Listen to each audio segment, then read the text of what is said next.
DC X LOTM A Beander in DC Chapter 51-59. Alex Kent stood in the middle of his sleek, high-tech office, his fingers drumming lightly on the edge of the glass desk. His thoughts were far from the day-to-day operations of Acternum Industries, even though the company had been growing exponentially. With the recent surge in technological breakthroughs, especially those related to crop protection and cultivation, Acternum had become a force to be reckoned with in Gotham's business circles. But in the world Alex lived in, where every move could either make or break him, nothing was ever just about business. He glanced out the window, overlooking the cityscape of Gotham. Dark clouds loomed over the skyline, a storm was brewing both in the skies and on the ground. The underworld had been stirring, and several powerful figures had taken notice of Acternum's swift rise. "Everything's proceeding as planned," Alex muttered under his breath, a slight smirk creeping up on his face. He wasn't just talking about the company's growth, there was something deeper, something more calculated at play. His fingers tightened briefly, a silent acknowledgement of his true purpose. "Mr. Kent, a visitor has arrived," his assistant's volley crackled through the intercom. "Send them in," Alex replied, his voice neutral. The door slid open moments later, and in walked a tall, sharply dressed figure, his expression unreadable. This wasn't just any visitor, this was someone who had ties to Gotham's more complicated side.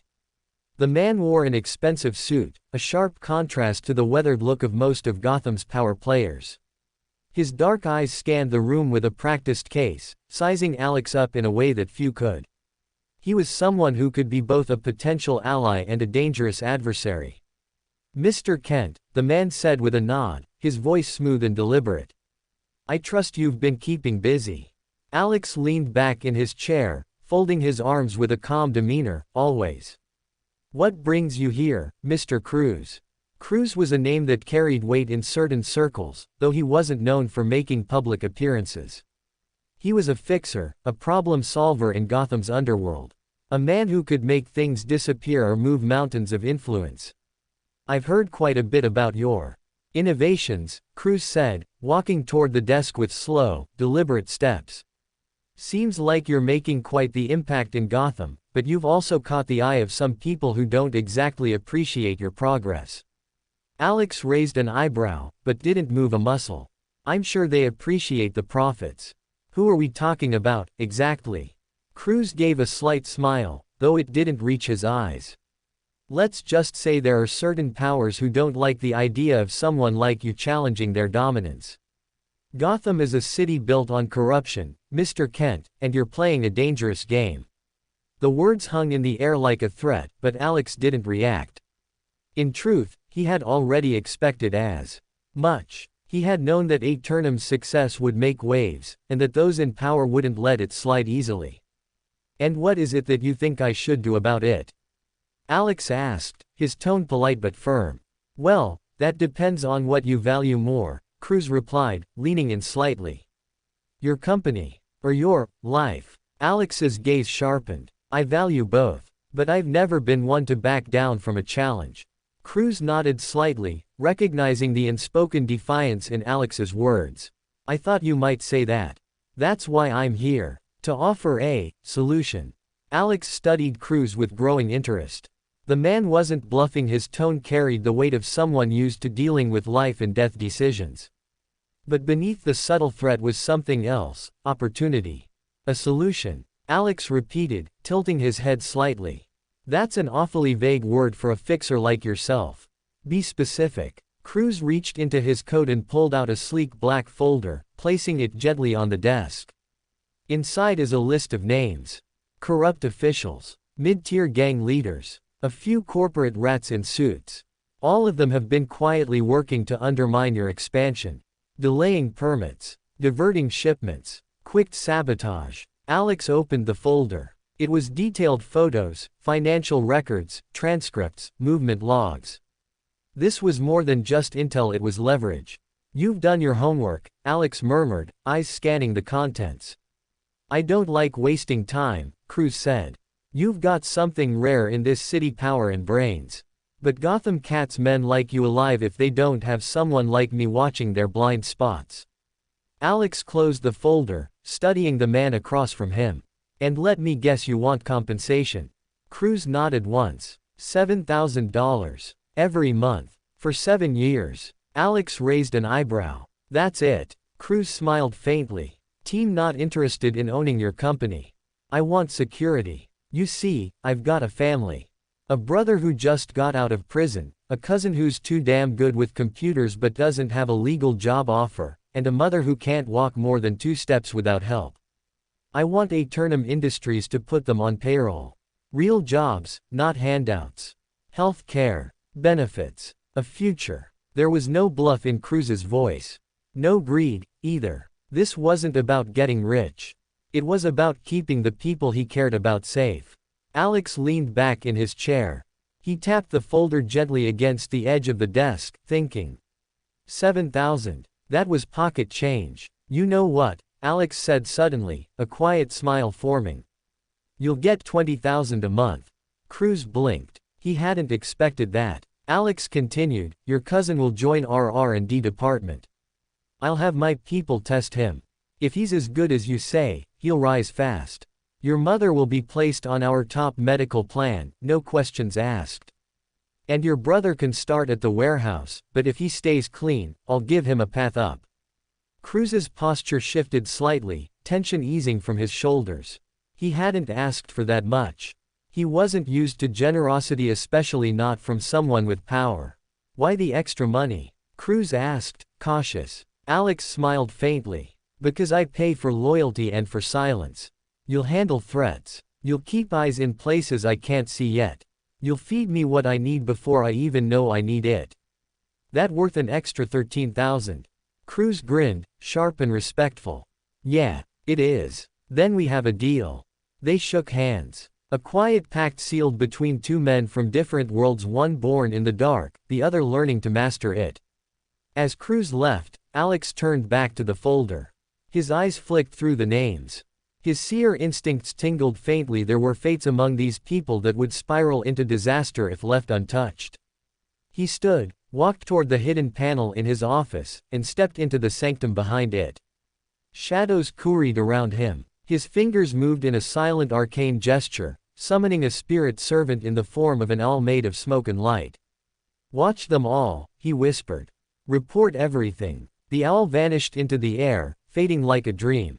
Line break. The hum of activity in the air was palpable as Alex stood in front of a crowded room in Metropolis. The conference hall buzzed with energy, the floor crowded with investors, media representatives, and business leaders.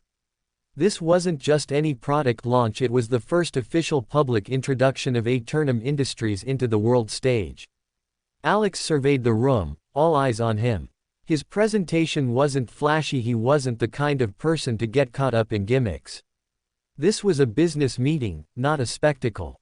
The audience was made up of heavy hitters in the agricultural industry, people who didn't have time for smoke and mirrors. They needed something solid, something real. Thank you all for being here, Alex began, his voice steady and confident as he stepped up to the podium. Today, I'm proud to introduce something that can change the way we think about farming. It's simple, effective, and it's going to impact everyone. He motioned to the screen behind him, where the product appeared, a simple, unassuming package of fertilizer. But this wasn't just any fertilizer, it was a revolution in the making. Verdant Core. The agricultural industry has long relied on the same fertilizers, chemicals, and practices to boost crop yield. But we're at a crossroads. The methods we've been using are not sustainable. They deplete the soil, they harm the environment, and they just don't keep up with the demand. That's where Verdant Core comes in. He clicked the remote, and the screen shifted to a video showcasing the product in action. Nothing flashy, just real footage from farms across the country. A time-lapse showed a wheat field in central Kansas, barren and struggling under drought conditions, before the application of Verdant Core. Within days, the crops turned green, thickening and reaching their full height. Verdant Core isn't just a fertilizer, Alex continued, his tone calm but firm. It's a solution. A way to heal the land while providing farmers with a way to increase crop yield faster, more efficiently, and without the harmful side effects of synthetic chemicals. It enhances soil health, reduces irrigation needs, and boosts crop resilience to pests and disease. Another click. The screen displayed a map, highlighting areas across the United States where trials had been conducted. Data points appeared, showing the significant improvements in yield and soil health after just a few weeks of using Verdant Core. The crowd was silent, but Alex could feel the attention. He had them hooked. We've already secured partnerships with over 50 independent farms. Our test markets have seen a 30% increase in crop yield, with an average growth time reduction of 40%. And we're just getting started. He let that sink in for a moment. One investor, seated toward the front, raised a hand. What makes this different from other organic fertilizers on the market? Alex met his gaze, unshaken. Most organic fertilizers focus only on adding nutrients. But Verdant Core is different. It not only nourishes the soil, it rejuvenates it. It's a sustainable approach that works with nature, not against it. By replenishing the soil's natural microbiome, it promotes long-term health rather than the short-term fixes that degrade the land. The investor nodded thoughtfully, scribbling something down. The application is simple. A single bag of Verdant Core can cover several acres, depending on the crop. It's safe, it's organic, and it works in nearly every soil type from arid, nutrient-depleted fields to well-maintained farm plots. And we're offering it at a competitive price to help make sure that small-scale farmers have access to it. He took a moment to scan the room, watching the investors absorb the data. Some of them were leaning in, others whispering to each other. Alex could already see the gears turning. This was what they wanted, a tangible, useful product that could scale. Something that wasn't just a quick fix, but a lasting solution. And for those interested in scaling this on a larger level, Alex continued, shifting his stance. Eternum Industries is offering exclusive rights for bulk purchases and distribution to agricultural cooperatives. We're also opening a partnership program for international markets, starting with Europe and South America in Q4. He paused, letting the weight of the offer settle in the room. The potential for this product was enormous. It wasn't just about fertilizers, it was about reshaping agriculture on a global scale. And Alex knew that. The crowd erupted into quiet conversations as the presentation ended. Investors were already distancing contracts, and several representatives approached Alex with eager questions. It had only been a few months since he'd first formulated this idea. The connections he'd made, Cruz's invaluable network, the steady financial backing from a very good donator in Halloween bat costume had all come together in this moment. But the fertilizer wasn't just a product, it was his foothold. Line break. The first signs of Verdant Core's impact rippled through the agricultural world like a shockwave. It was subtle at first, small changes, whispers among farmers, murmurs in the corporate offices, but within weeks, its effect was undeniable. In Metropolis, the product's launch had been met with caution and curiosity. No one expected a single fertilizer to upend the entire agricultural industry. Yet, Eternum Industries, a company barely known outside of certain business circles, had delivered something different. Something real. Across the United States, reports began flooding in from local farms, many of them skeptical at first. In Arizona, a farm struggling to keep up with rising operational costs had decided to give Verdant Core a try. Their soil had been overworked by years of chemical fertilizers, with diminishing returns. The idea that a simple, organic product could restore vitality to the land seemed almost too good to be true. Yet, after just a few weeks, the results were impossible to ignore. The crops on that farm, once sparse and struggling to survive under the harsh desert sun, had begun to flourish. The soil, once dry and cracked, seemed to regain a semblance of life. And with it came the first true indicator of Verdant Core's success: the yield had doubled. In the next few months, the word spread. In Kansas, a struggling family farm saw their wheat fields thrive under Verdant Core's treatment. With a significantly reduced need for water, the plants grew taller, stronger, and more resilient against the changing climate. The family was able to harvest earlier than expected, and their profits rose dramatically. But it wasn't just the small farms that benefited. The larger agricultural conglomerates started to notice the trend. At a private meeting in Gotham City, a high-ranking executive from one of the world's largest agricultural firms shared troubling news with his colleagues. Acternum Industries is moving fast. Very fast, he said, eyes fixed on the report in front of him. These trials, they're showing results beyond our expectations. The smaller farms are already adopting it. And worse, it's catching the attention of international investors. There was a pause as the board members exchanged uneasy glances. The executive continued, we've been competing in this space for decades. And now, a startup, one that's barely even a year old, is threatening to take over what we've spent our entire careers building. The room fell silent. The rise of Aeternum and its flagship product, Verdant Core, wasn't just an economic shift, it was a challenge to the existing power structures. Major corporations that had been controlling the agricultural supply chains for years suddenly found themselves vulnerable to a new player. But the real impact wasn't just on the farm yields, it was on the industry itself. In Argentina, where crop failures had plagued the nation for years due to inconsistent rainfall and poor soil conditions, Verdant Core was deployed in the desperate hope of stabilizing the situation. The results were nothing short of miraculous. Farmers, who had once watched their harvests wither away under the brutal sun, began reporting a substantial increase in crop health. The soil, once too dry to sustain crops for more than a few seasons, showed signs of recovery. The government began making plans to implement Verdant Core on a larger scale, not just as a solution for individual farms but as a nationwide initiative. In South Africa, where farming had become increasingly difficult due to environmental stresses, the results were equally transformative. Fields of maize and soybeans, which had been struggling with low yield rates, began to flourish with the help of Verdant Core's organic formula.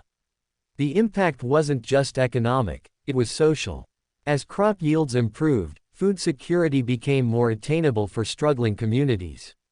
But the true measure of Verdant Core's impact wasn't in the immediate success of individual farmers or even entire countries, it was in the quiet power it was beginning to wield over the global agricultural market.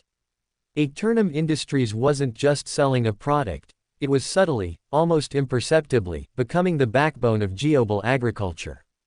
As the weeks passed, global corporations in agriculture, once untouchable in their control of the market, began to scramble. At a boardroom meeting in a sleek, high-rise building in Metropolis, one of the industry's glance, Agricor, received a report from their market analysis team. The report outlined how much of the market share had already been lost to Aeternum in the span of just a few months. "We need to respond," said Agricor's CEO, a sharp woman with eyes that could cut through the knots of corporate meetings. "If Aeternum's product is as good as they say, we need to find a way to counter this before it spreads any further." Her chief strategist, a man named Greg, spoke up. "It's not just the product, it's the positioning. Aeternum has taken a page out of the playbook we used 20 years ago. They're not just competing with us, they're making it about sustainability, about helping the environment. And that's the message that's resonating with consumers. They've tapped into something we haven't, and it's growing faster than we thought." The company's efforts to counter Aeternum's rising influence were still in the planning stages, but there was no denying the threat. Aeternum Industries was more than just a competitor now. It was a force of nature, quietly reshaping an entire industry. As the product spread globally, Alex's reach extended even further. Not just through the corporate networks and agricultural firms, but through the very fabric of society itself. Verdant Core wasn't just about crops, it was about changing the way people saw the future of food. By the time the product hit full-scale production in Asta, several countries had already signed distribution deals, eager to adopt the innovation that was quietly revolutionizing the farming industry. The push toward organic, sustainable farming practices was gaining momentum, and Aeternum Industries was the company leading the charge. From a quiet start, it had become clear that Alex had laid the foundation for something much larger than just a profitable business. He had, without a doubt, begun to shape the future. The Kent family kitchen was alive with warmth and laughter. Plates clinked, silverware danced, and the smell of roasted vegetables, honey-glazed ham, and mashed potatoes filled the room. Martha had insisted on cooking a full dinner to celebrate the success of Alex's company and his return home, and no one dared argue. The table was full tonight, not just Jonathan and Martha, but also Clark, sitting comfortably beside Lois Lane, his fiancée, who had been invited at Alex's insistence. Alex took in the sight, his heart quietly full. Despite everything, the lies, the hidden identities, the schemes layered beneath the surface, moments like these reminded him why he was doing it all. For them. Martha refilled a bowl of mashed potatoes while Jonathan reached for another slice of ham, nodding appreciatively. Lois smiled, setting her fork down. "I have to say, Mrs. Kent, this is the best home-cooked meal I've had in a long time." "Oh please, call me Martha," she said with a wave of her hand. "And you're always welcome here." "So, what's next for the famous Aeternum Industries?" Clark asked, grinning at his younger brother as he poured himself a glass of water. Alex leaned back in his chair, savoring the moment before replying.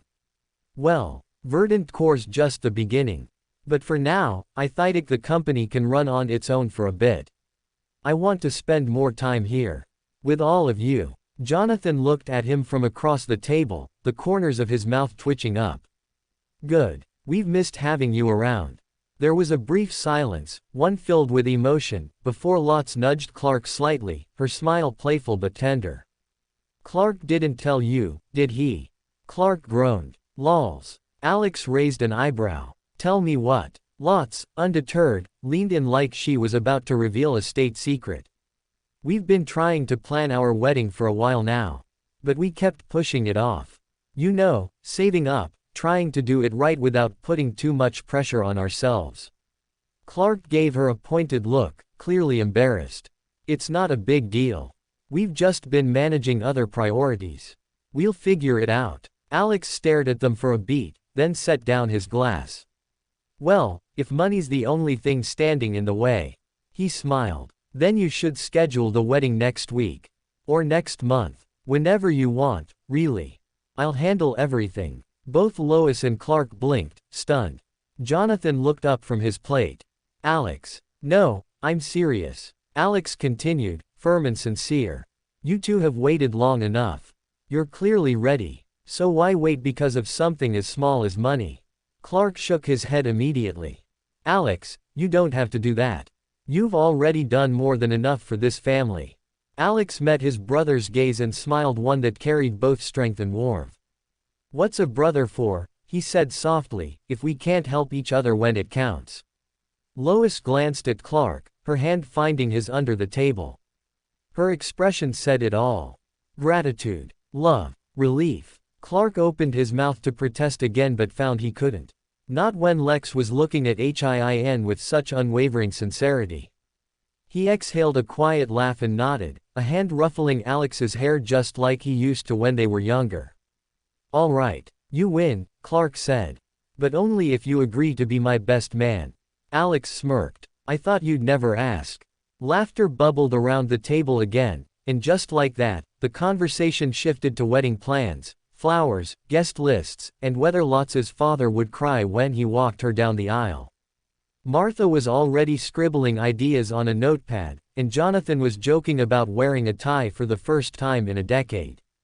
Line break. The golden light of the Kansas sunset bathed the Kent farm in warmth, illuminating rows of white chairs lined up across the open field behind the old red barn.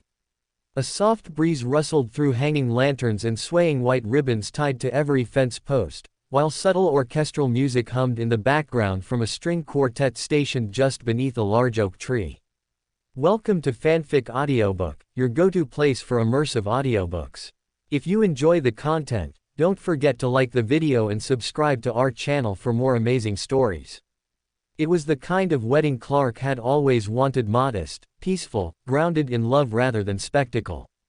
But what made it special wasn't just the simplicity, it was the people. The guests were quietly gathering, mingling in small circles and exchanging polite smiles. But for those who knew how to look deeper, it was clear this wasn't just any wedding. Bruce Wayne had arrived first, dressed in a sleek charcoal suit, carrying himself with the quiet confidence of a man who was always 5 steps ahead. He greeted Jonathan and Martha warmly, offering a gift box wrapped in navy blue. Next came Diana Prince, looking breathtaking in a soft lavender dress, her presence commanding yet graceful. She exchanged a knowing nod with Alex from across the field. Barry Allen, Arthur Curry, Victor Stone, and Fawn Jones all arrived within minutes of each other, each playing the part of unassuming guests, but Alex saw through it. The entire Justice League was here, incognito, dressed like normal people. Civilians. Friends. Lois Lane was getting married to Clark Kent, and even the greatest heroes on Earth weren't going to miss that. Alex stood at the altar beside the officiant, dressed in a perfectly tailored midnight blue suit with silver accents. Illis' gaze swept across the crowd, momentarily locking eyes with each league member, who all gave him a subtle nod, not just in greeting, but in quiet recognition of everything he had done behind the scenes to make this day possible. He hadn't invited them directly. Clark had. But Alex had ensured every detail from security to accommodations to transportation was handled smoothly and subtly. No hero business today, no powers. Just family. Jonathan Kent stood near the back of the ceremony space, his hands behind his back, proudly watching the guests settle in. Martha moved gracefully through the aisles, welcoming guests with a warm hug or firm handshake. Clark was inside, not in costume, not as Superman, but as a man preparing to marry the love of his life. Alex took a deep breath. For all the power he wielded in secret, this, right here, this wedding of two people surrounded by love and unity, felt like something greater than any ability he had ever obtained. And today, for once, he didn't have to play a role. Today, he was simply the best man. Inside the Kent farmhouse, Clark adjusted his tie in front of the mirror for the third time, fidgeting despite himself. The room still smelled faintly of his childhood-aged wood, home-cooked meals, and old flannel. It was strange being back here, standing in front of the mirror, not as Superman, not even as Clark Kent the reporter, but as a man about to become a husband. Behind him, Bruce Wayne leaned against the wall, watching with the faintest trace of a smirk. You've faced alien invasions, multiversal threats, and Lex Luthor at peak madness, but a wedding tie is what breaks you. Clark shot him a look. You didn't have to come early just to heckle me. I did it because I care, Bruce replied smoothly, handing over a small black box. Family heirloom. My father's cufflinks. Thomas Wayne wore them on his wedding day. You should too. Clark hesitated, touched. Are you sure? Bruce gave a rare, genuine nod. Yes. Lois wouldn't want you looking sloppy. In another room, Lois Lane stood before a large mirror, her bridesmaids adjusting the flowing fabric of her gown. Her dark hair was pinned up with tiny flowers, her makeup subtle but elegant, and her sinnel radiant with anticipation. Diana stood beside her, not as Wonder Woman, but as a friend, gently placing a golden hairpin above her veil. You look like a queen, Diana said softly. I feel like I'm about to float out of my skin, Lois admitted, laughing nervously. It's normal, Diana assured her. The nerves, the excitement. But when you see him at the altar, it'll all vanish. Lois took a deep breath. I just hope he doesn't cry. Diana smiled knowingly. He will. Outside, the guests began to settle as the music changed to the processional. Alex walked down the aisle first, every eye on him. He didn't feel self-conscious, not today. He gave his mother a reassuring nod as he passed, then met the officiant at the altar, standing tall as the best man. Moments later, Clark stepped out into the field, walking toward the altar with calm, steady steps. He was met with warm applause and smiles from every direction. Even Barry whispered, "Dude looks like a magazine cover," before Diana elbowed him. As Clark took his place beside Alex, the two exchanged a quiet glance. Alex smirked and leaned in. She's definitely going to cry. Clark chuckled under his breath. So am I. The music changed again. Everyone stood. Lois appeared at the far end of the aisle, her arm looped through Perry White's, who had insisted on walking her down after hearing her father wouldn't make it. Her eyes locked onto Clark's instantly, and whatever nerves she had melted away. He looked at her like she was the only thing that existed. Alex caught the expressions on their faces, and something tight tugged in his chest. This wasn't just love. It was belonging. It was a promise. As Lois reached the altar, Clark took her hand, steady and sure. The officiant smiled as the guests sat down. Dearly beloved, the officiant began, we are gathered here today not just to witness a union, but to celebrate one. A union of two hearts, two lives, and two people who have found in each other a reason to believe in forever. As the vows began, Alex watched quietly, the world seeming to blur at the edges. Bruce stood behind him, arms folded. Diana, Arthur, and the others were scattered across the crowd, their expressions solemn and soft. For a moment, it wasn't the Justice League sitting there. It wasn't legends or symbols or gods. It was family. Clark Kent's point of view. The world faded. It always did when he was with her. Standing here, under the soft glow of the Kansas sun, with the golden fields behind them and white flowers in her hair, Lois Lane was all he could see. She looked like she didn't belong to any world he'd known, like she was made for something brighter, greater. And yet, she was here, holding his hand. He'd faced beings of unfathomable power. He'd heard entire planets scream in vacuum and witnessed galaxies collapse. But nothing had ever stolen his breath like the look in Lois's eyes right now. When the officiant gave him the nod, he took a breath, feeling the heat rise in his chest, not from his powers but from the raw swell of emotion. His voice, low and steady, carried across the field. Lois, he began, you once told me that the truth was the only thing you needed. But what you gave me was more than truth. You gave me purpose, an anchor. When the world grew too heavy, you were the voice that pulled me back. When I doubted who I was, you reminded me not with words but by standing beside me. Her eyes glistened. I can lift mountains, stop storms, and fly across continents, but loving you has always been the easiest thing I've ever done. And I vow, from this day forward, no matter where life takes us, I will be yours always. Your partner, your home, your heart. He slipped the ring onto her finger. She was already crying. So was he. Lois Lane's point of view. She had imagined this moment 1,000 times.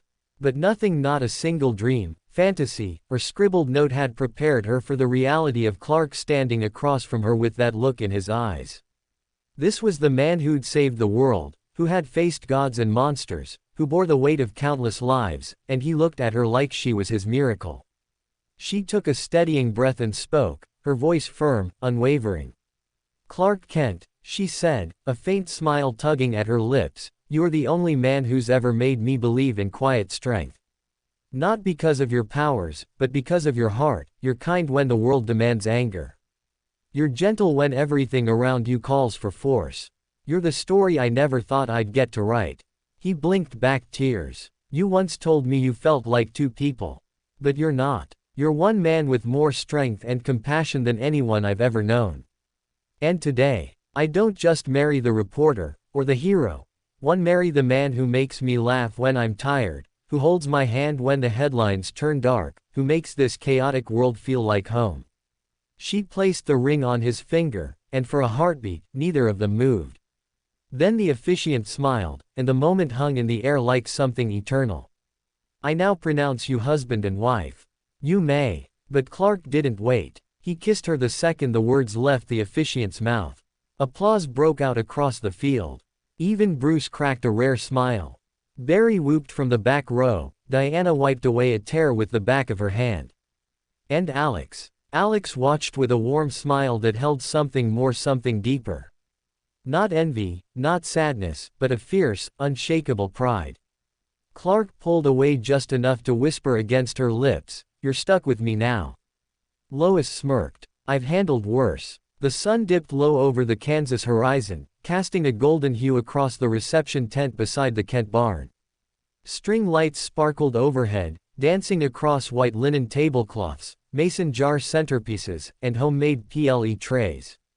It wasn't extravagant, but it was warm, full of laughter and sincerity, just like the couple being celebrated. Clark stood near the edge of the tent, holding Lois's hand as they greeted guests. She hadn't let go of him since the kiss. Neither had said much, but they didn't need to. Their smiles said everything. Alex moved through the gathering like a quiet current of stability. He wasn't trying to steal attention, but everyone noticed him. His tailored suit was simple but sharp, his expression calm, but undeniably proud. Occasionally, his eyes found Clark and Lois, and each time, a small, private smile crossed his face. Bruce Wayne stood with Diana and Arthur near the open bar, all dressed in their civilian best. Bruce wore a charcoal suit, no tie just enough to blend in while still being distinctly Bruce. Diana's dress was a flowing navy blue number that shimmered every time she moved. Arthur wore a vest and rolled sleeves, laughing loudly at something Barry had just said. "I've fought parademons and sea serpents," Arthur said, raising a forkful of mashed potatoes, "but these are the real deal. Martha Kent is a national treasure. She's the reason I came back for seconds," Barry added, balancing 2 plates in his hands. Diana raised her glass in agreement. "There's something sacred about this kind of gathering." Bruce nodded quietly. His eyes followed Alex as he handed Martha a glass of wine, then pulled Jonathan into a quick hug. "You know," he muttered to Diana, "I think the younger Kent's the one we'll all owe the world to someday." Diana's eyes narrowed slightly in curiosity, but she said nothing. Near the barn, the first dance began. Clark and Lois swayed slowly, gently, to a classic love song. Their bodies moved in sync, foreheads touching. Laughter broke out when Lotz playfully stepped on his foot, and Clark mock groaned in exaggerated pain. Alex leaned against a support beam a short distance away, sipping cider and watching quietly. "Not bad for a farmer's wedding, huh?" Jonathan Kent's voice came from beside him.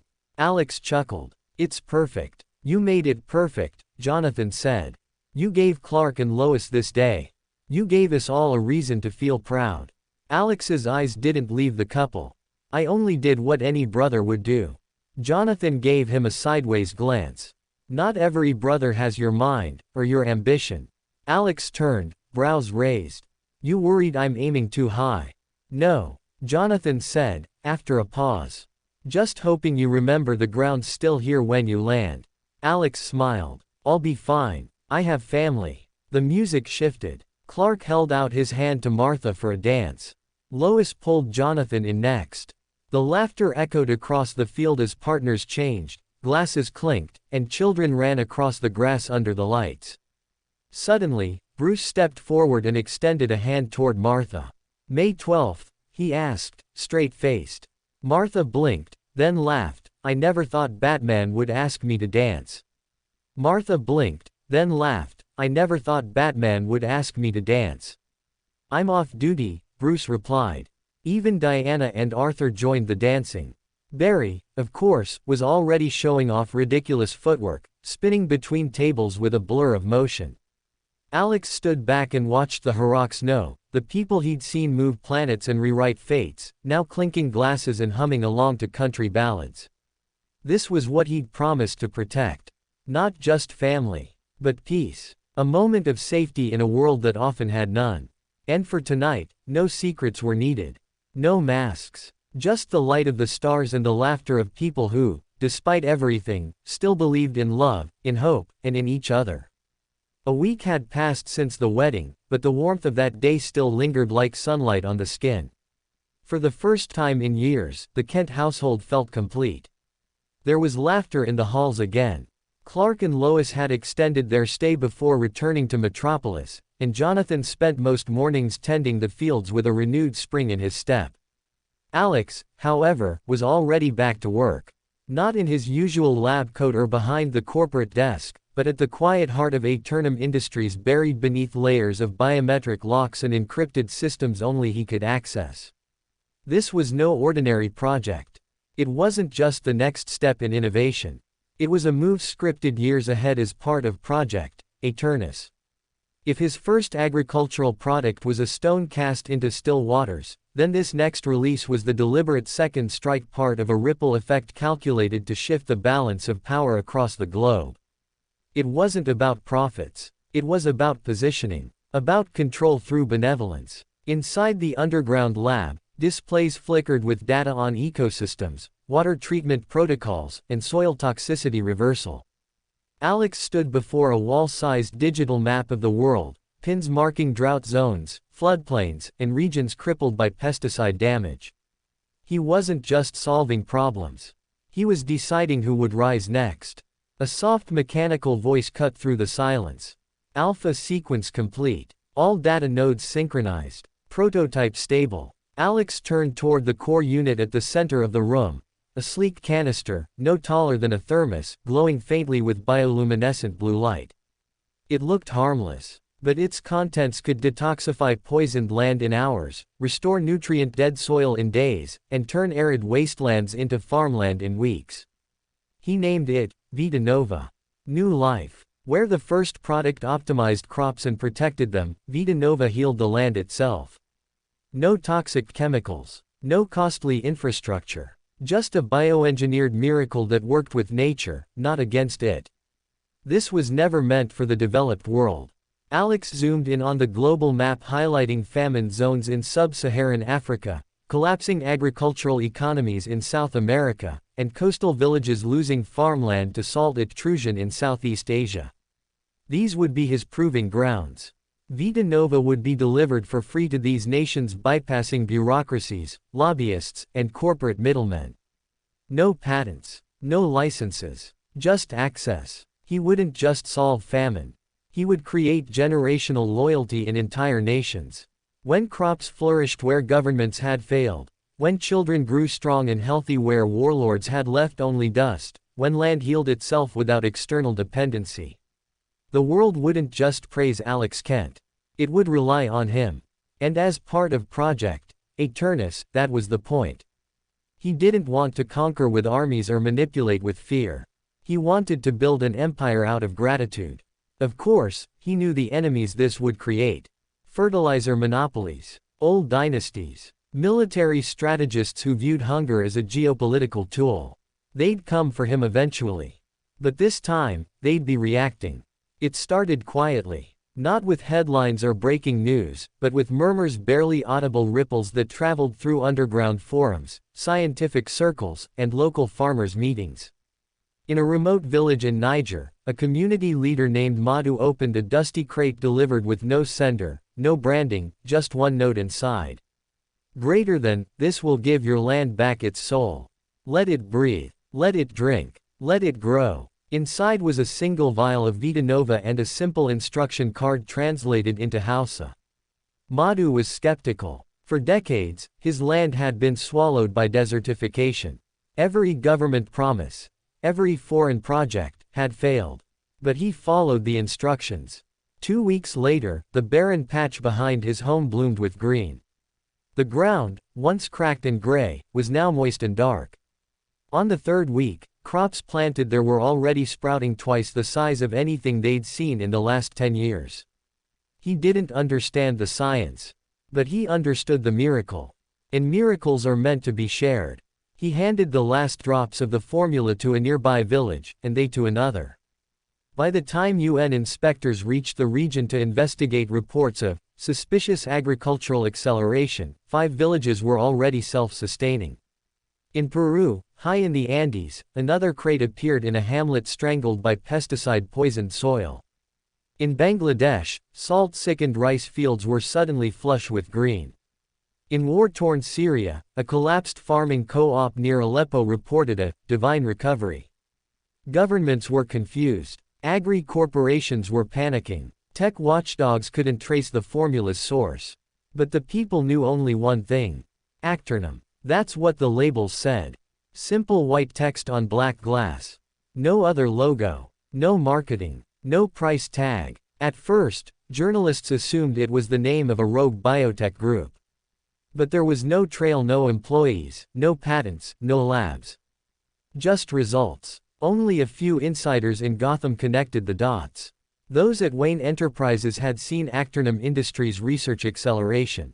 LexCorp's analysts flagged a disturbing trend: remote territories once economically dependent on fertilizer exports were suddenly becoming self-sufficient. Lex Luthor, ever paranoid, had already ordered a full investigation. Still, none of them could see the larger picture. They didn't know that this was just phase 1 of Project Eternus, the beginning of a benevolent shadow empire. One built not with weapons or bribes, but by feeding the world while others watched it starve. From afar, Alex observed the unfolding scenario on his tablet, sitting in a sleek executive jet en route to Geneva. His eyes remained calm, almost cold, as news reports flickered in. Farms in Madagascar suddenly double yield. Untraceable formula restoring crops in forgotten regions. Aeternum, savior or silent invader. He smirked slightly. The world wasn't asking if they needed him anymore. They were just trying to figure out why he hadn't asked for anything in return. Location: Gotham City, Wayne Manor. Bruce Wayne read the decrypted satellite report with a grim expression. He had seen unusual things in his time: alien invasions, magical animals, reality warping threats, but this was something different. 10 regions across the globe, each previously considered lost to ecological decay or economic collapse, were showing rapid signs of agricultural recovery. Crops blooming in arid zones, salt-heavy soil reversing damage in days, nutrient cycles stabilizing without synthetic inputs. And every time, the only common trace was a silent signature: Aeternum. No official suppliers, no customs records, no known origin. Bruce leaned back in his chair, the soft hum of the Batcomputer behind him. "This isn't philanthropy," he muttered. Philanthropy had press conferences and tax write-offs. This was precise, systemic, and intentional. He looked over to Alfred, who was quietly placing tea beside him.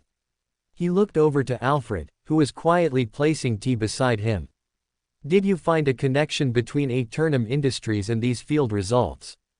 Bruce asked. Alfred gave a slight nod. "Some. The timeline fits. Every region with reported impact aligns with Aeternum's investment into their new subsidiary, the one focused on ecological tech." Bruce's eyes narrowed. "They're not selling the product." "No, sir. They're just giving it away." "Yes, sir." Bruce closed the file, already knowing what that meant. Power didn't always come from ownership. Sometimes, it came from what people owed you, without ever signing a contract. And Alex Kent, he wasn't seeking attention. Which made it worse. Location: Themyscira Hidden Chamber. Diana stood beneath the hanging vines of the Oracle's alcove, reading the hand-carved report from one of her envoys who had visited the Sahel. The Amazons had long monitored the suffering of the mortal world, especially in regions where poverty and exploitation robbed people of life before it even began. But now, these same regions were thriving. Crops were not only growing, they were healing the land around them. It wasn't magic. It wasn't divine. It was human. Diana had spoken with Clark briefly at the wedding. She remembered how Alex had kept a low profile, always watching, always thinking. She remembered how his father beamed at him, how the local farmers spoke of Aeternum with almost religious reverence. He had created something quietly. And it was working. She didn't view it with suspicion. But she knew men in power. She had seen how intention could be swallowed by ambition. If Alex Kent wanted to change the world, she hoped he understood the burden of actually doing so. Because the world would not stay silent forever. Location: Metropolis Daily Planet Office. Lois Lane clicked through the satellite photos with increasing tension.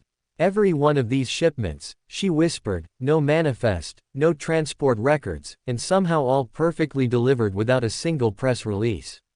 She leaned back, rubbed her temples, and pulled up the guest list from her wedding. Alex Kent was there, of course. Quiet, polite, brilliant.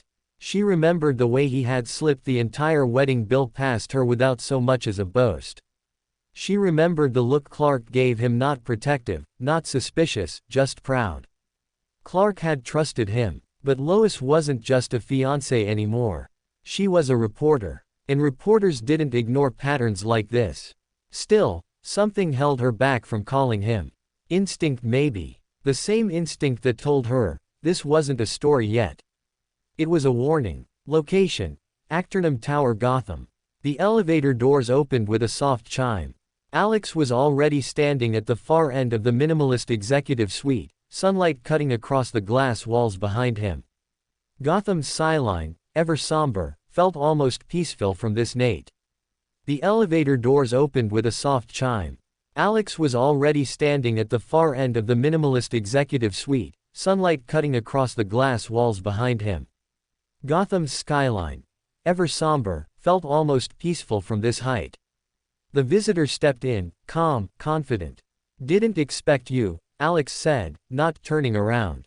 "I figured." Bruce Wayne stepped forward, hands in his pockets. Civilian attire, no cape, no theatrics. Just a man walking into a conversation long overdue. "You've been busy," Bruce continued, taking a slow glance at the screens on the side wall. Live updates from fields in Pakistan, Mali, Brazil. No logos. No self-promotion. Just data and growth. Alex nodded. "You're not here for compliments." "No," Bruce said. "I'm here because I've seen men try to change the world in silence before. It never ends well when no one knows what they're building." Alex finally turned, face composed but unreadable. "I'm not trying to change the world. I'm stabilizing it, quietly, before someone else breaks it worse than it already is." Bruce looked at him for a long moment. "Project Eternus," he said. Alex's lips twitched slightly. "You found the name. I found more than that. But what I didn't find is what worries me most." He gestured toward the growing data behind them. "You're feeding the world, fixing ecosystems, creating economic independence in places where exploitation was a constant. But you're doing it like a ghost. No government contact, no public partnership, no checks. Just total control. And none of it's for profit," Alex replied. Bruce's voice didn't rise. "That's what makes it dangerous." They stood in silence. The air between them wasn't hostile, just layered. "Careful." Then Alex spoke, voice lower. "I'm not naive, Bruce, I know how this world works. I know the League watches, even when they pretend not to. You're all waiting for the pivot the moment I ask for something in return. And will you?" Alex met his eyes. "Eventually. But not what you expect." Bruce stared at him. "What are you building?" Alex looked back toward the skyline. "A world that no longer has to look up to people like you and Clark just to survive another day. A world where gods aren't necessary. That's not how people work. I know. But it's how systems should." Another pause. Bruce gave a quiet sigh. "You're smart. Smarter than most. But remember something, control, even with good intentions, always leaves consequences." Alex didn't respond immediately. Then, "That's why I'm keeping it small, for now. A whisper. Just enough to show people what's possible. No one notices the first spark. But eventually, they will see the fire."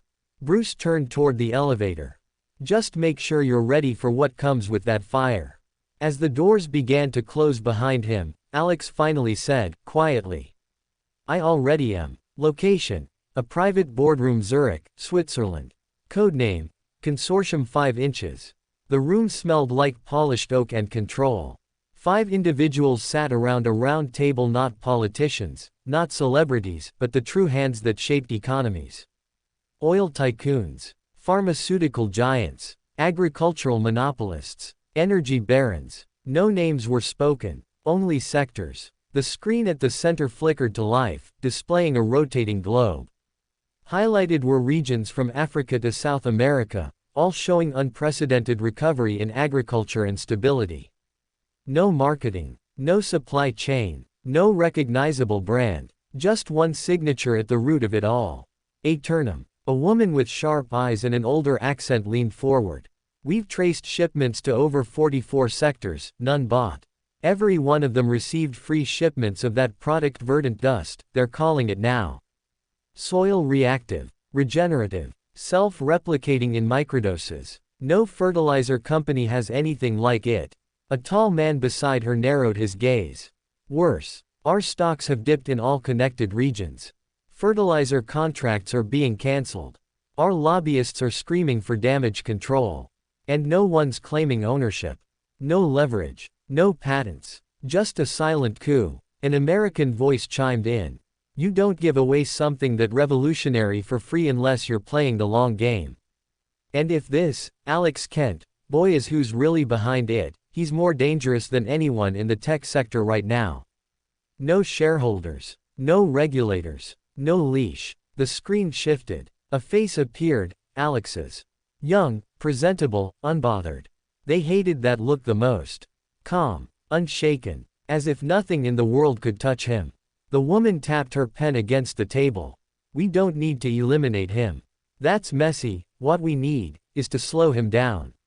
Lawsuit, someone suggested. Won't work. He's not selling. No monetary trail. No claim to profits. There's no transaction, no liability. A pause. Then someone else spoke with weight. Then we force his hand.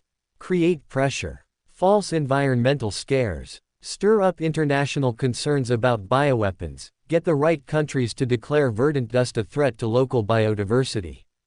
Push a narrative of overdependence. Make people fear it. A smirk followed. And once it's restricted globally, he'll have no choice but to come to the table. The woman stood up. Alex Kent thinks he can walk like a ghost. That no one will notice if he shifts the foundations of agriculture quietly. She turned to the others. But the old world doesn't give up without a war. Location: Aeternum Tower, Gotham. 48 hours later, the air was unusually still in the command hub of Aeternum. Monitors flashed a growing number of notifications, government requests, security warnings, legal advisories. Alex stood before the digital wall, arms crossed, eyes calm but focused. Casey, one of his inner circle analysts, strode in with a tablet. It's spreading. Fast. 27 countries have either opened environmental inquiries or suspended local distribution of verdant dust. Most citing unexpected microbial alteration, or possible synthetic contamination. Alex nodded. Predictable. They're not stopping there, Casey added. 3 international news networks ran simultaneous exposés last night sensing Aeternum of monopolizing humanitarian aid for political influence. None of them sourced anything real. Just spin. Another screen lit up social media chatter. Another screen lit up social media chatter. Hashtag green deception. Hashtag Sol subversion. Hashtag tech god or tyrant. Memes, edits, and even conspiracy theories were flooding the net. One showed Alex with glowing eyes like a comic book villain. Another had captions warning about benevolent overlords in disguise. Casey scrolled down. They're using your age too. Child genius turned silent dictator. It's all manufactured, but it works, Alex said quietly. She hesitated. What do we do? Alex turned away from the screen and walked to the side of the room, tapping a control panel. I expected this, he murmured. You don't rewrite the rules without the gatekeepers trying to burn the book. On the panel, a different set of names appeared: anonymous investor IDs, encrypted communications, private reports. They think this will scare me into buying their silence. That I'll try to prove my innocence. He looked over his shoulder. I'm not here to argue. I'm here to move forward. Location: small village northern China. A local farmer named Kojo stood with 3 others, staring at the soil beneath their feet. 3 weeks ago, it was cracked, dry, and mostly useless. Now it was black, healthy, alive. We got the letter this morning, Kojo said to the others. Government says to stop using verdant dust. Claims it's under investigation. A woman beside him frowned. They never cared before. Never sent any help. And now when something finally helps us, they want to take it away. Kojo held up the small, matte gray bag with the Aeternum seal pseudol, elegant, and embranded beyond the crescent like or stitched on its edge. He shook his head. They're scared. Because they don't control it. The group murmured. And for the first time, quietly, not with anger but with clarity, they understood. This wasn't about Saul. It was about power. Back at Aeternum Tower, Alex stood on the terrace as the sky dimmed over Gotham. His expression remained steady, measured, almost bored. But inside, the gears of his mind turned faster. The global corporations had just stepped onto the board. And now they'd get to see what Checkmate Protocol, Genesis was really for. Location: Aeternum Tower Sublevel 3, the core room. Holograms flickered in midair. A 3-dimensional globe rotated slowly, flashing red in regions tied to hostile activity, legal barriers in the EU, disinformation spikes in North America, quiet lobbying from multinational conglomerates in Asia. Alex stood before it in silence, surrounded by his core operatives. To his left was Quinn, the firm's information warfare expert, XNSA. To his right, Hannah, his internal affairs coordinator, whose specialty was influence management and embedded asset extraction. He didn't look at them as he spoke. They want to drown me in bureaucracy, smear my name, and fracture public trust. He slowly raised a hand, tapped a floating note on the hologram. They forgot one thing. Another tap and 6 hidden networks linked to offshore shell corporations lit up. I don't just play defense. Location: Tokyo CEO Summit, Qden Technologies. A man in a sleek suit adjusted his tie as he stepped up to the podium. A Japanese biotech billionaire, known for subtle influence and silent funding of global agricultural resistance against verdant dust. Before he could speak, a tremor of confusion spread through the crowd. Phones buzzed. Screens flickered. On the main screen behind him, a newscast began rolling intercepted. Qden Technologies implicated in global price-fixing scandal. Whistleblower documents leak tens of thousands of internal emails. The CEO froze. Every major outlet's camera stayed on him. Location: Brussels EU Parliament building. A secret meeting between 5 Agriculture Committee members was underway. They were reviewing a motion to blacklist Aeternum's verdant dust based on a fabricated report. It was going smoothly until 2 of their phones buzzed. Then the others. Simultaneously. Live security footage from an hour earlier played on their screens, showing a corporate lobbyist handing off a briefcase filled with cash to one of the members, time-stamped, verified, undeniable. No threat from Aeternum. No message. Just exposure. Location: Gotham. In a quiet rooftop bar, Clark Kent sat with Bruce Wayne, both in civilian attire. They had heard the storm building across governments, corporations, even the League's global information channels. Rumors, scandals, overthrows in corporate boards, all starting just days after the smear campaign against Aeternum went global. Bruce sipped his drink thoughtfully. I underestimated him, he admitted. I thought he'd be subtle. Long-term. But this isn't just damage control, it's cold. Surgical. Clark gave a small nod. He didn't strike first, he said. But he's not letting them get up either. Location: Aeternum Tower. Back at the core room, Alex finally spoke again.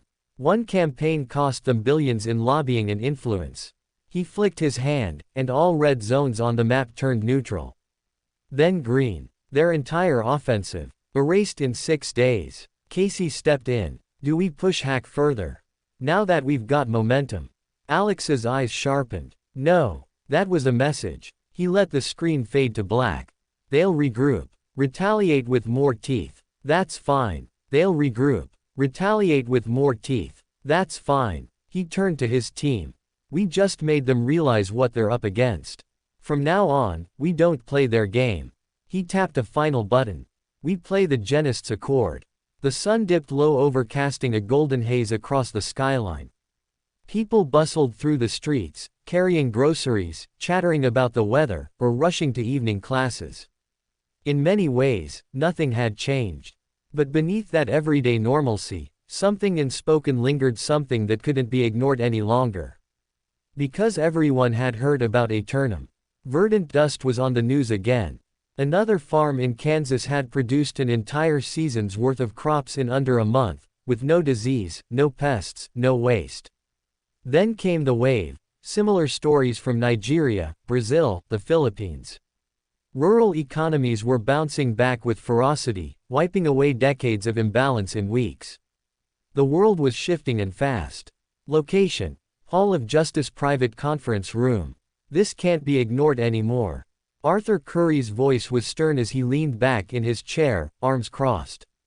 The conference room was dimly lit, only the League's core members present: Bruce, Diana, Clark, Arthur, Barry, and John. He's not breaking any laws, Diana said, flipping through the file in front of her.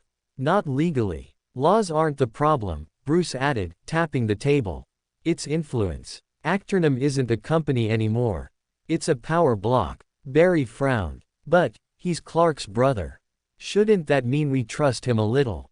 Bruce met his gaze. I trust Clark. But even Clark has limits. And from what I've seen, Alex doesn't. There was silence for a moment. Then Clark finally spoke. He's not trying to control the world. He's trying to fix it. And that's what worries me, Bruce sobbed evenly. Jean, calm as always, folded his hands. We've all read the same reports. Hundreds of agricultural monopolies dismantled. Major players going bankrupt. Leaked documents that exposed years of corruption just days before they collapsed. And no digital trail. Not even a fingerprint, Diana added. Whoever's running his intelligence division, they're on another level. Arthur grunted, makes me wonder if we're looking at a one-man regime in the making. Clark stood. He's not like that. Bruce stood too. Then prove it. Clark's fists clenched. You're forgetting something important. You all wear masks. He doesn't. The room grew still. Location: Aeternum Tower main office. Alex stood before the floor-to-ceiling window of his top-floor suite, watching the city light up below. His mind, however, was elsewhere, already calculating 3 steps ahead. Casey entered quietly. The League's begun to stir, she said, setting down a folder. We intercepted their secure line. They're not planning anything, yet. But Batman knows. Alex smirked. Of course he does. She crossed her arms. Should we change strategy? No, he replied, voice calm. This was expected. Everything up to this point was the introduction. Now comes the delicate part.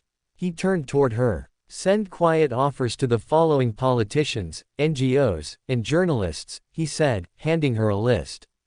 They don't need to be bought. Just made aware that they're being watched, and that we're on their side. Soft influence. No. Assurance. Everyone's waiting for the catch. Let's show them there isn't one yet. Casey nodded. Understood. Location: Smallville, Kent Farm. Martha Kent sat on her porch, a warm blanket wrapped around her shoulders. Beside her, Jonathan leaned back with a glass of sweet tea, boots resting against the wood. Never thought I'd see the day, Jonathan muttered. Martha sinned. What? Our boys changing the world? No. Our boys being the topic at the League's table. They both chuckled quietly. But then Jonathan turned serious. He's pushing hard. Maybe too hard. Martha nodded. He's doing what he thinks is right. But I do wonder, who's looking out for him? Clark will, Jonathan said firmly. He always does. I hope that's enough. Location: Gotham alleyway outside a bar. A young man in his 20s leaned against the wall, smoking. He wore a mechanic's uniform, grease stains on his sleeves, a tired look in his eyes. His phone buzzed. Text from sister, got the Aeternum job. Starts Monday. He blinked, then smiled. Just a little. He'd applied a dozen times to different companies, never heard back. But Aeternum had sent an offer. Said they were building a tech hub in Gotham. Said they believed in second chances. He took another drag and looked up at the stars.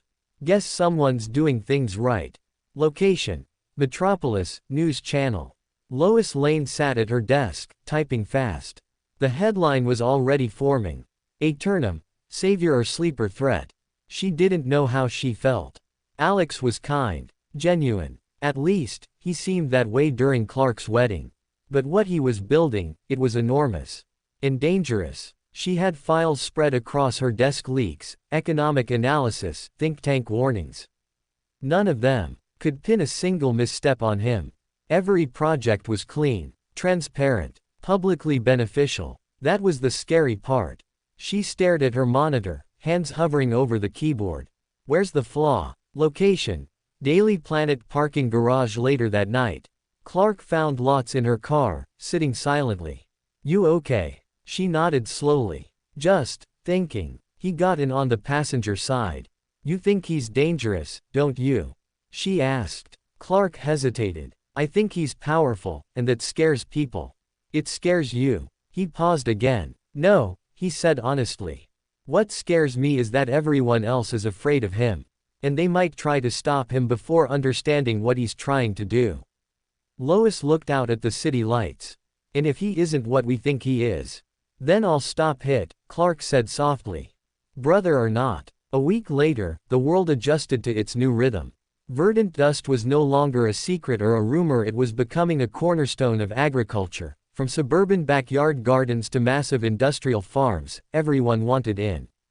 And Aeternum was prepared. No gimmicks. No overreach, just results. No gimmicks. No overreach, just results. That was what made it unstoppable. Location: Washington, D.C. Agriculture Reform Committee hearing. The Capitol's hearing chamber was full, and not just with politicians. Representatives from farming coalitions, NGOs, global food programs, and economic liaisons filled the rows, all facing one young man seated calmly at the center table, Alexander Kent. He wore no tie, no designer watch. His suit was clean, practical, and unbranded. He looked like someone there to talk, not sell. Senator Goldstein adjusted his glasses. Mr. Kent, are you aware that Aeternum now supplies over 42% of all agricultural inputs to 5 continents? Alex didn't flinch. Yes, Senator. And I'm aware that the number is expected to rise.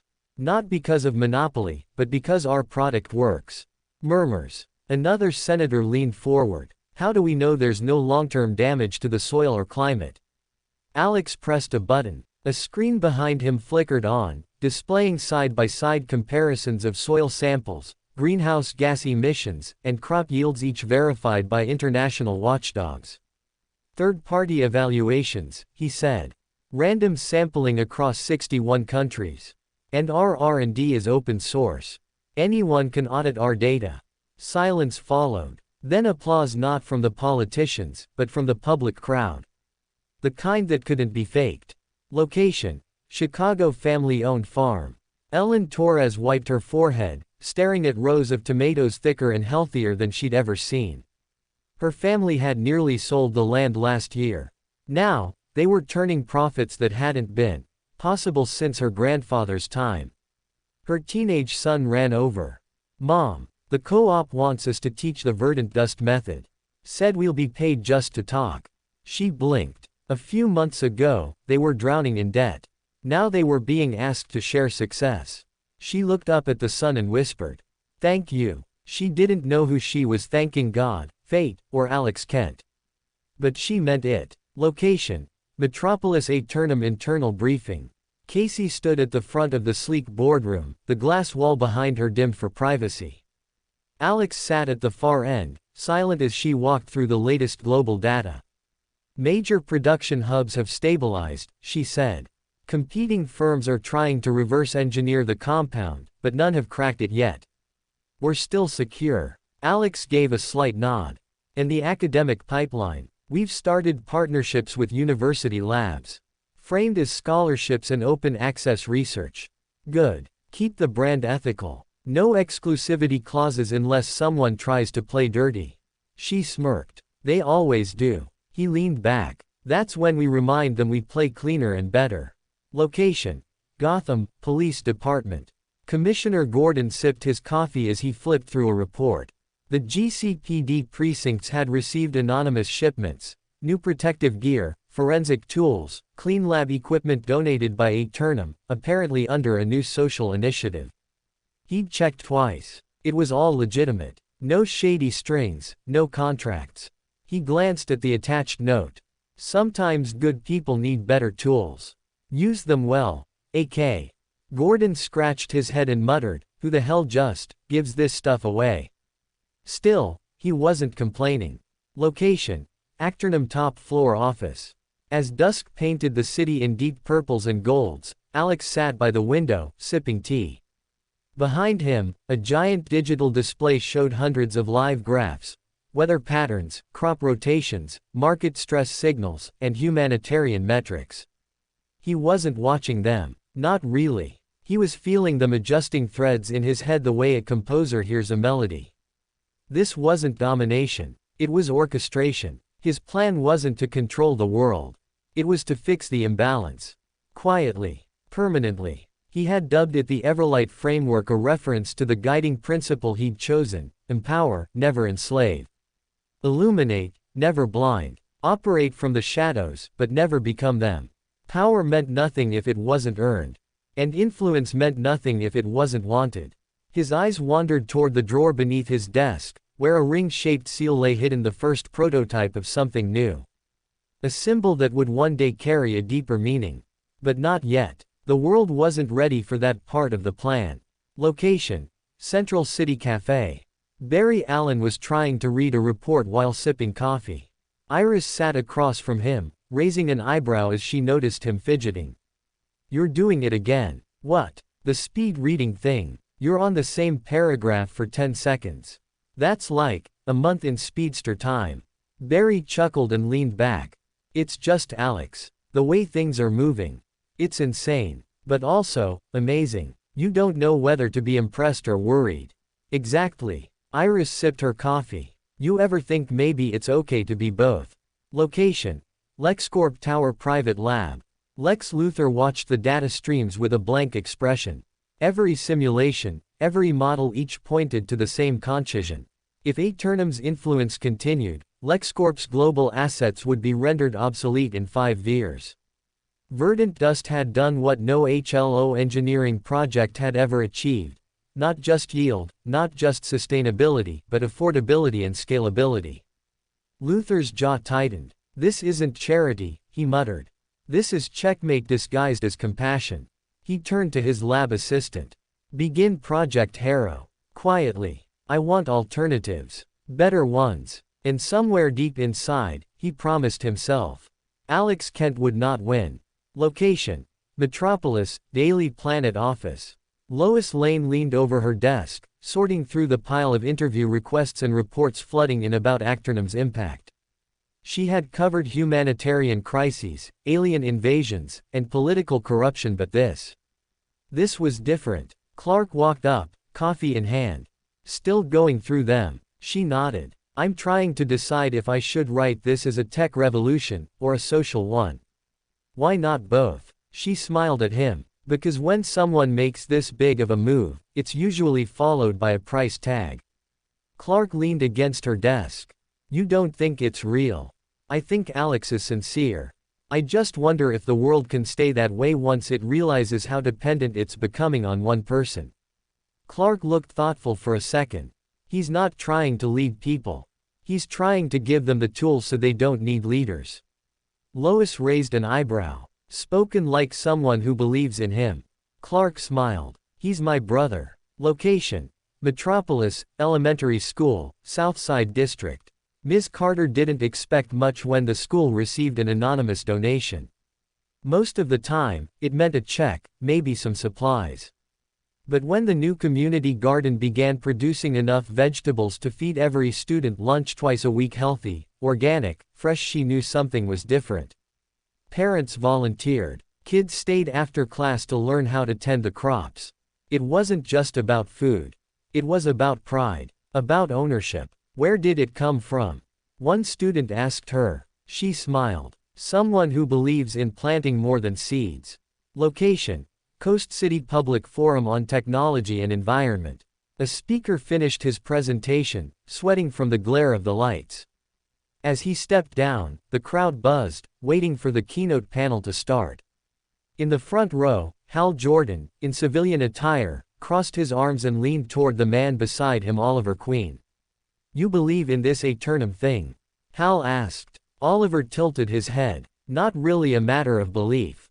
I saw it work with my own 2 eyes. Farmers we used to donate to. They're donating to others now." Hal grunted. "Still feels like it came out of nowhere."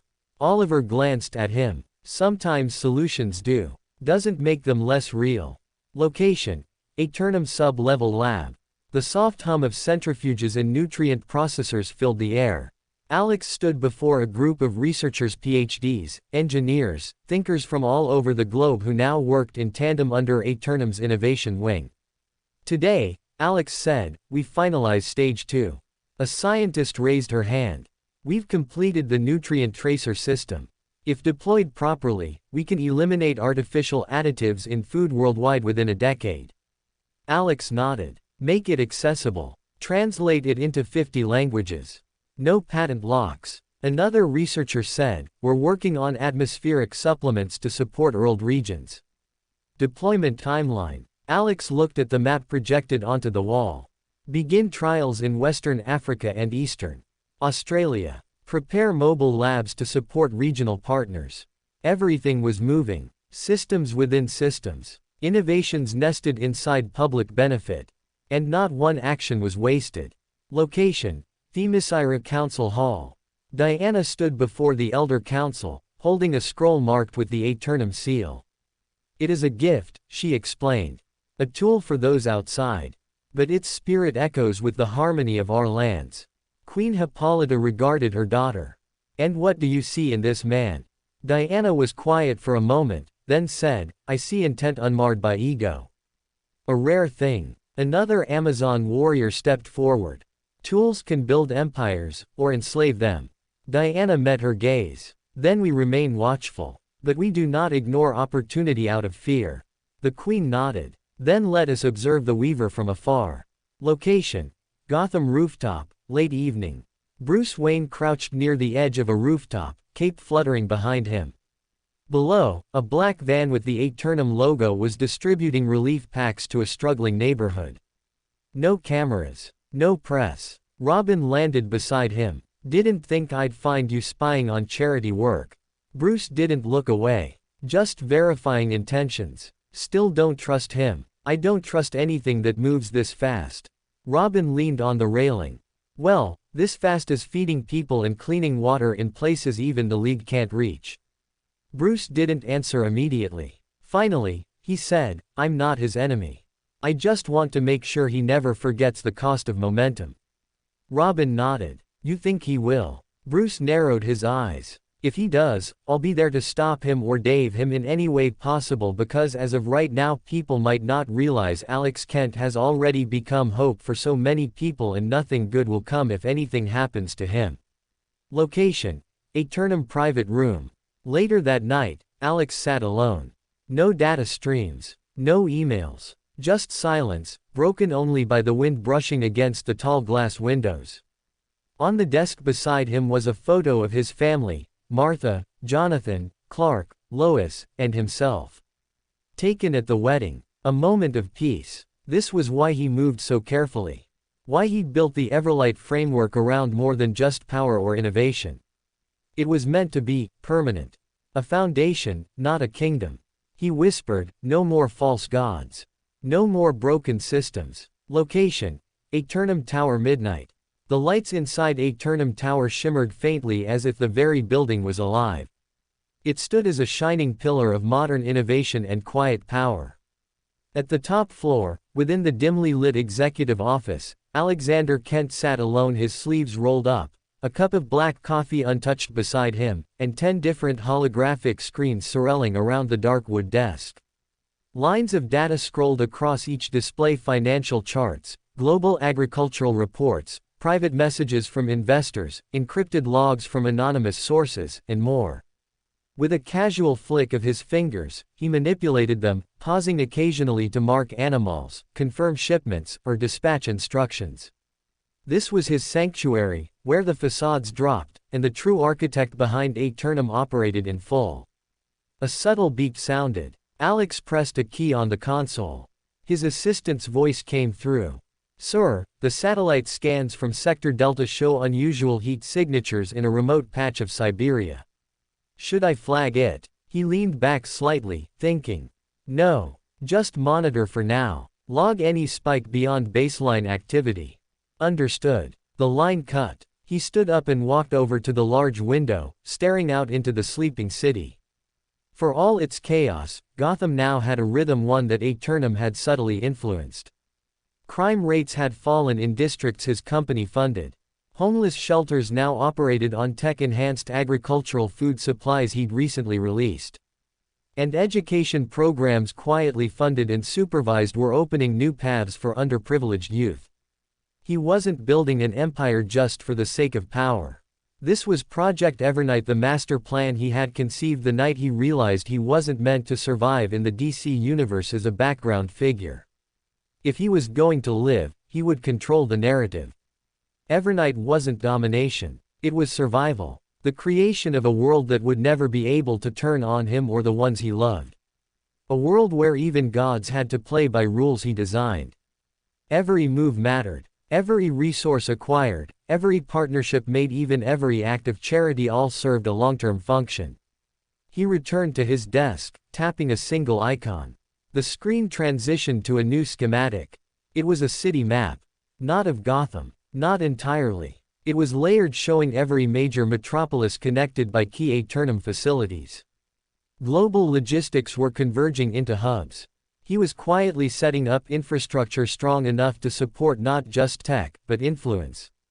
Influence that could shape economies, elections, and even league decisions if done right. He still remembered what it felt like to be powerless. A stranger in a world of titans, forced to act, to adapt. A child of fate in a game he didn't ask to be part of. Now, he was the one making the moves. A second icon blinked. This time it was a feed from a covert drone in Metropolis. An image of Lex Luthor, pacing inside a private lab, hands twitching with irritation.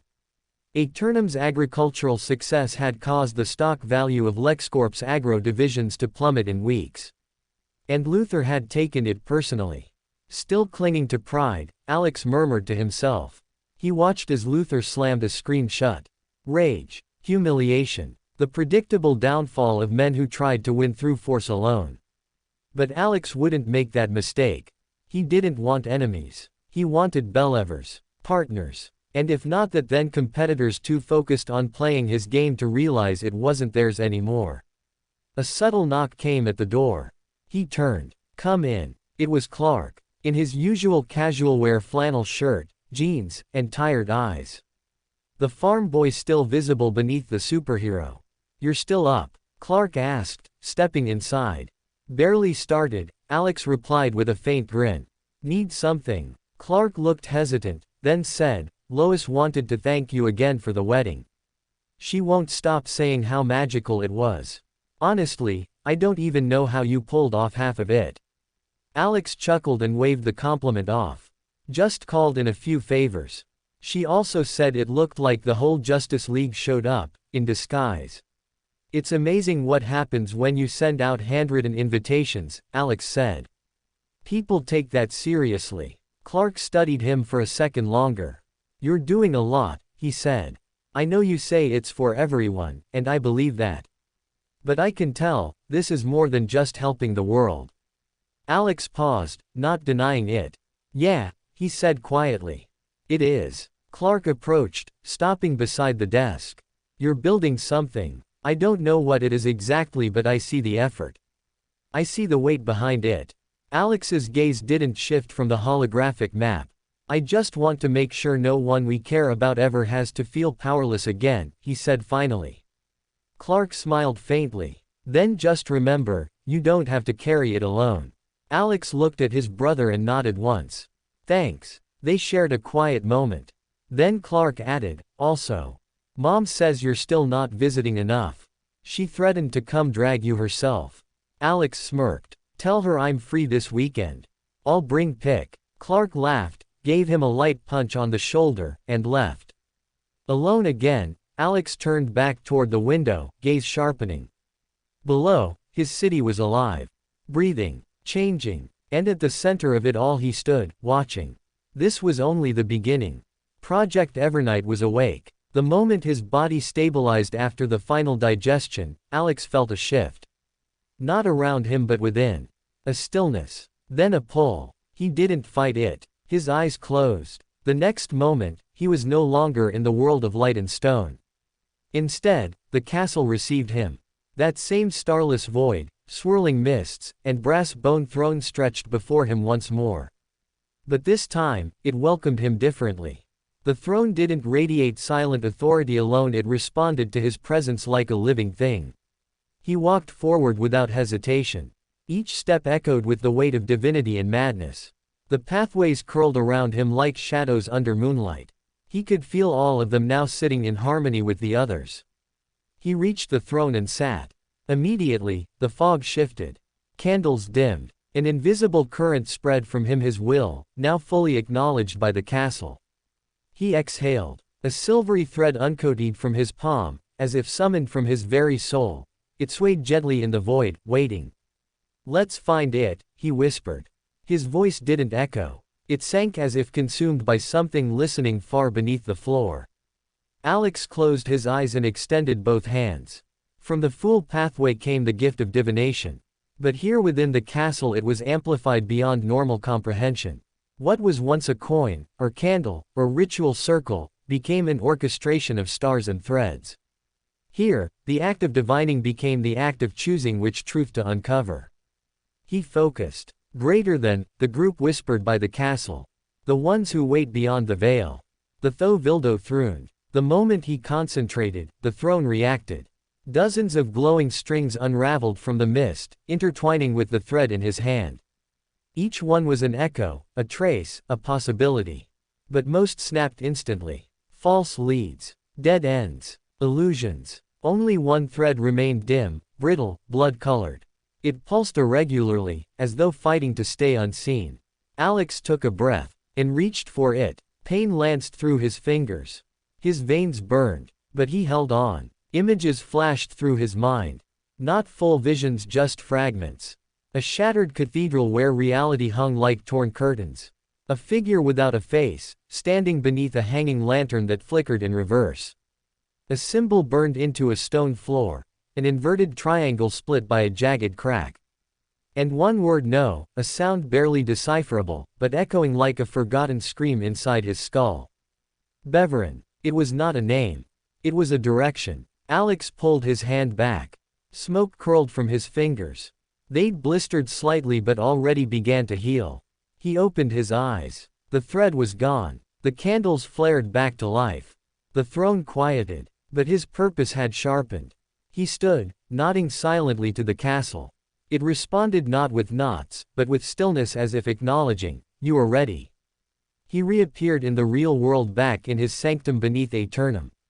He didn't stumble or stagger. He had done this too many times to be rattled by it anymore.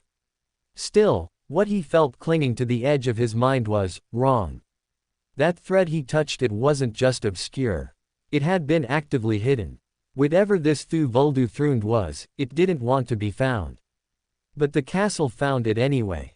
And through it, so did he. Alex walked across the chamber to a glass table. On it sat an ancient map, partly myth, partly custom built by him, a collection of thin leyline sketches overlaid with zones of mystic distortion. He lifted a pen and circled 3 locations. One was a ruin in northern Scotland.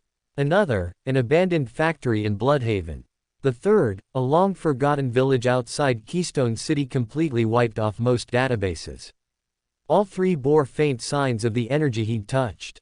He tapped his finger twice on the factory location. "That's the one," he muttered. "It's breathing like something sleeping too shallow." He returned to his workstation. Instead of notifying Clark or Bruce, he sat in silence. He wrote the word again, Hyderf. Then underlined it twice. Some part of him knew it wasn't just a place. It was an invocation. And invoking it again would bring attention. He couldn't allow that. Not yet. With a snap of his fingers, the security in his sanctum updated. Only he could enter this chamber now. Not even emergency overrides from Aeternum's Al could crack it open. He sat down. Alex froze, his hand midair above the table. Greater than, why doesn't this happen more often? The thought passed through him suddenly. He was a seer, and he also had other pathways that overlap with, so shouldn't his intuition be more active, shouldn't it? Alerting him to more than just obvious threats. He frowned. Then blackness. A flicker. No warning. Just a cut. Time jumped forward like a skipped frame in a damaged film reel, and everything returned back. The abandoned textile mill was dead quiet. Years of disuse had covered its outer structure in rust and rot, but Alex wasn't interested in the surface. His intuition had led him here, subtle and persistent. Not a voice, not a vision, just a weight behind the ribs. That strange, pressing sensation he'd come to associate with the Fool pathway when it wanted him to see something others couldn't. Inside, the smell shifted. Dust, yes, but also something chemical underneath it. Wrong. The air was too sterile for a building that should have been collapsing. Inside, the smell shifted. Dust, yes, but also something chemical underneath it. Wrong. The air was too sterile for a building that should have been collapsing. He scanned the floor and found a spot where the dirt had been disturbed. No footprints, but the edges were too clean. Too recent. A hollow thud answered when he knocked lightly on the concrete. He crouched, tracing a faint seam in the floor. Then he slid a blade beneath it and pried up the hatch, revealing a dark shaft and a ladder descending into shadow. He didn't hesitate. The air grew colder as he climbed down. At the bottom, a long corridor stretched outward, walls of reinforced steel and dim emergency lights that buzzed low and steady. The place looked like it belonged to a government black site, not beneath a forgotten factory. Alex moved forward, every step measured. Glass chambers lined one side of the hallway. Many were empty, others were not. One pod held what used to be a person, its flesh warped, limbs stretched unnaturally, tubing grafted into bone. Parts of its body pulsed erratically, as though caught mid-rejection of its own form. He didn't stop long. There were more. Twisted animal hybrids. Some fused with wires. Others just, still. All wrong. His jaw clenched. He wasn't new to horror, but this wasn't mysticism. This was deliberate. Cold science taken too far. Ahead, a humming control room lit up dimly. He approached the glass and peered inside. Dozens of workstations, consoles, data ports still active. Backup power, at least. He slipped inside and approached a panel. His fingers hovered over the touchpad. But then, clang, a metallic sound echoed from the stairwell above. Footsteps. Multiple. Fast. Coming down. Alex moved quickly and silently, tucking into the shadows between server racks. He waited, breath controlled, heartbeat calm. A door hissed open. Two men entered, white lab coats, one carrying a bag stuffed with storage drives. "We don't have time," one muttered, "they've breached the top floor." The other cursed under his breath. "We're supposed to wipe everything core logs first." Alex watched them fan out. Fingers tapped fast over consoles. Data transfers began immediately. He kept his body motionless, shifting only his eyes. The younger one spoke again, panicked. "What about the subject tanks?" "We can't take them all," the older one growled. "Priority files only. Everything else gets purged." Suddenly, a boom echoed from above. Dust rained down from cracks in the overhead panels. A fight. Short bursts. Suppressed weapons. No screams, just impact. Whoever was up there, they weren't here to negotiate. The younger scientist fumbled a drive. "Damn it. Skip the peripheral logs. Just get the H7 trials and the imprint samples. Go." The name stuck with Alex, H7 trials. He didn't move. Then, a flicker of motion at the top of the ladder. Someone dropped in. Boots landed soundlessly. Compact, black and yellow. Tunic. Mask. Compact build. Robin. He didn't come alone. A shimmer of orange light floated down behind him, landing silently beside the first figure. Glowing green eyes scanned the hallway. Starfire. Alex didn't blink. He just watched. Another presence landed a second later, heavy, metal-plated limbs, glowing tech beneath the skin. Cyborg. He recognized them all instantly.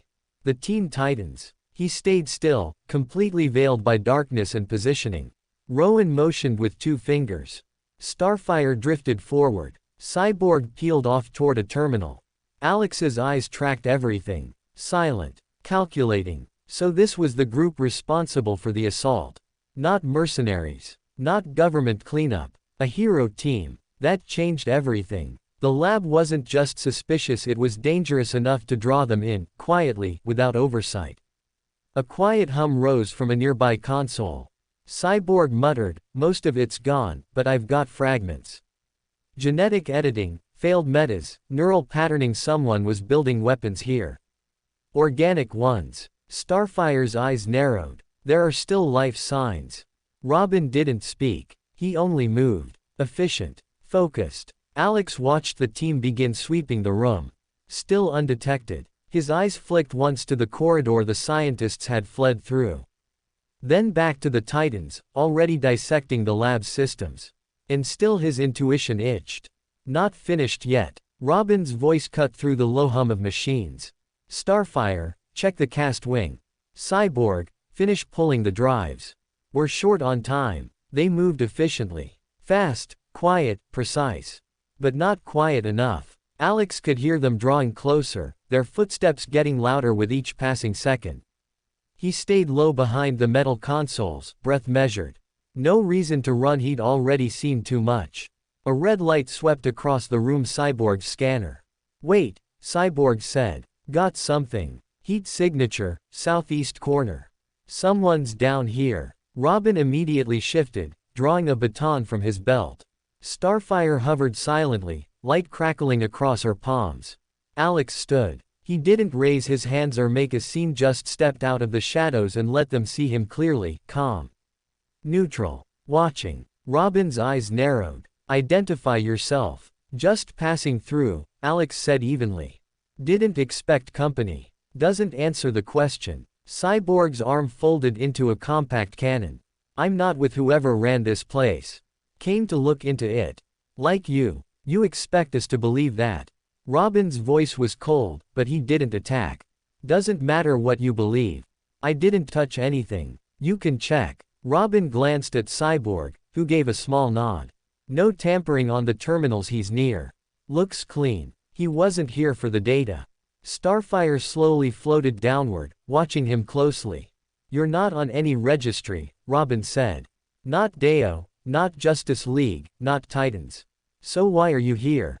Alex didn't answer immediately. Someone pointed me toward this place.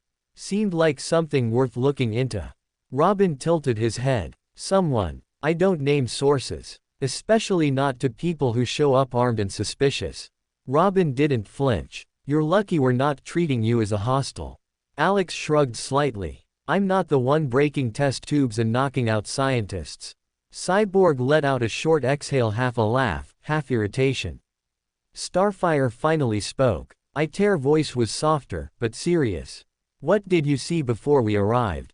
Things that shouldn't exist. Alex replied. Mutated organisms. Bio-weapon prototypes. Nothing I'd want above ground. Robin lowered his baton slightly, but his posture stayed ready. Then we're on the same side.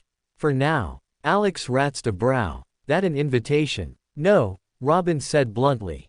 It's a warning. Don't follow us. Don't interfere. Wasn't planning to. Robin paused. Good. Because if you were. I said I wasn't, Alex interrupted.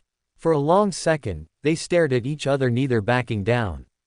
Then Robin nodded. Starfire, escort him up. If he makes any sudden moves. I won't, Alex cut in again, starting toward the exit. But you'll want to wipe those drives fast. Some of those files are already flagged to auto-transfer. Cyborg blinked. Walt, what? Alex was already walking past. You'll figure it out. Starfire hovered beside him silently, her eyes never leaving him as she guided him toward the upper level. The sound of Robin and Cyborg speaking behind them faded with distance. As they reached the stairwell, Alex looked over his shoulder once. You all came fast, he said, more to himself than anyone else. Makes you wonder how many other places like this are still running. Starfire didn't answer, but her eyes darkened slightly. They both kept walking. The old stairwell creaked under their weight as Alex followed Starfire up toward the ruined mill's upper floor. Faint orange light filtered through cracks in the rotted roof, casting thin shadows that twitched across the dust-covered walls. Neither of them spoke. Starfire didn't lower her guard, but she wasn't tense either. She floated just ahead, leading him without ever needing to glance back. They reached the main floor, where the remnants of a short, brutal fight were still visible. Broken weapons, stunned guards, cracked walls from heavy impacts. Alex stepped around a man slumped against the wall, his uniform half torn, breathing shallow but altvey. Two more were zip-tied near the entrance, groaning quietly. Robin stood near the center, speaking into a small communicator. No other exits found. Main server purge underway. We'll scrub the place clean before extraction. Cyborg was across the room, hunched over a portable device connected to a cluster of hard drives. His expression was unreadable. As Alex stepped out fully into view, Robin ended his call and looked over. We've confirmed your claim, Robin said. Your trail starts outside the property. You entered alone, no surveillance logs beyond that. You didn't trigger any alarms. I know how to walk quietly. Still doesn't explain why you're here. Alex paused. You already know what they were doing in that lab. Maybe you've known for a while. Me, I only got curious a week ago. Someone tip you off. Alex gave a non-committal shrug. Does it matter? Cyborg looked up. Depends on who. Alex didn't answer. Starfire landed quietly next to Robin, arms crossed. He saw the tanks. The creatures. I saw enough, Alex said. You're shutting it down. Good. Just don't assume this was the only place. Robin nodded once. We don't. Cyborg unplugged the last drive, his shoulders relaxing slightly. Got what we needed. The rest's on a countdown. How long? Robin asked. 3 minutes. Robin turned back to Alex. Then this conversation's done. Whatever you're into, keep it out of our way. I can say the same. Robin held his stare for a second, then motioned to Starfire. Get him clear. Cyborg, wrap up. We're moving. Starfire didn't argue. She moved beside Alex again and led him through a rusted side door that opened into the woods behind the mill. The early morning light was beginning to peek through the trees. Alex stopped just past the clearing, turning to face her. You didn't ask anything. She looked at him, expression unreadable. Robin doesn't like risks. He saw you as one. And you. I saw someone who didn't panic. That's not the same as trust. No, she said. It's not. A short silence passed. The cool air was still, birds chirped faintly in the distance. Starfire tilted her head slightly. What will you do next? Think, Alex said. Whoever ran that lab left in a hurry. They'll resurface. If they do, we'll find them. Alex didn't argue. Sure you will. She didn't press further. Instead, she offered a simple nod before lifting into the air without a word and flying back toward the building. Alex stood alone in the clearing for another minute, replaying the last hour in his mind. He pulled a small tablet from his jacket and began reviewing the internal sensor logs he'd taken before the fight broke out.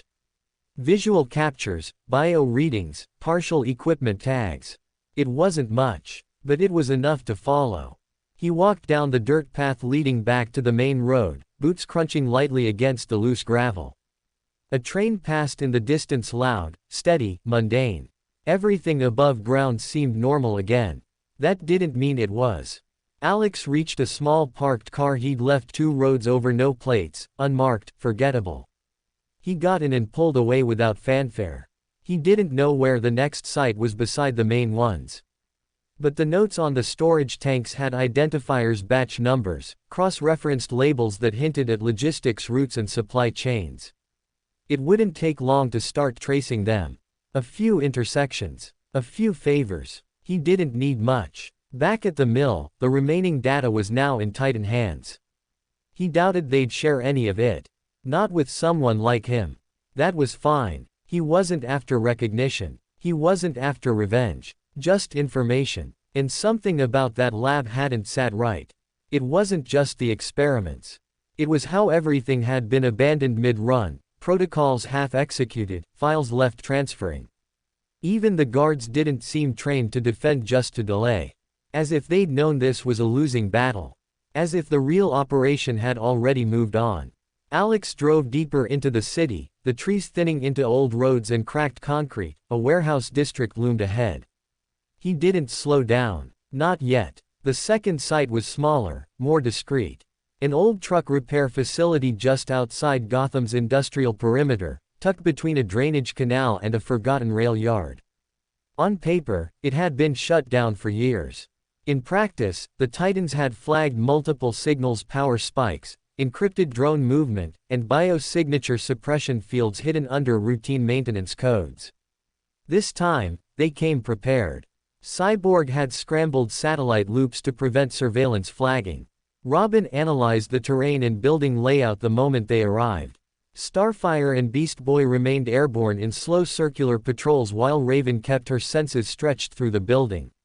Nothing obvious. No guards, no defenses, nothing to suggest a lab existed beneath the cracked asphalt and rusted sheet metal. Which made it more suspicious. They knew we were coming, Robin muttered, crouched beside a disconnected circuit junction near the back entrance. All access points are sealed, but not armed.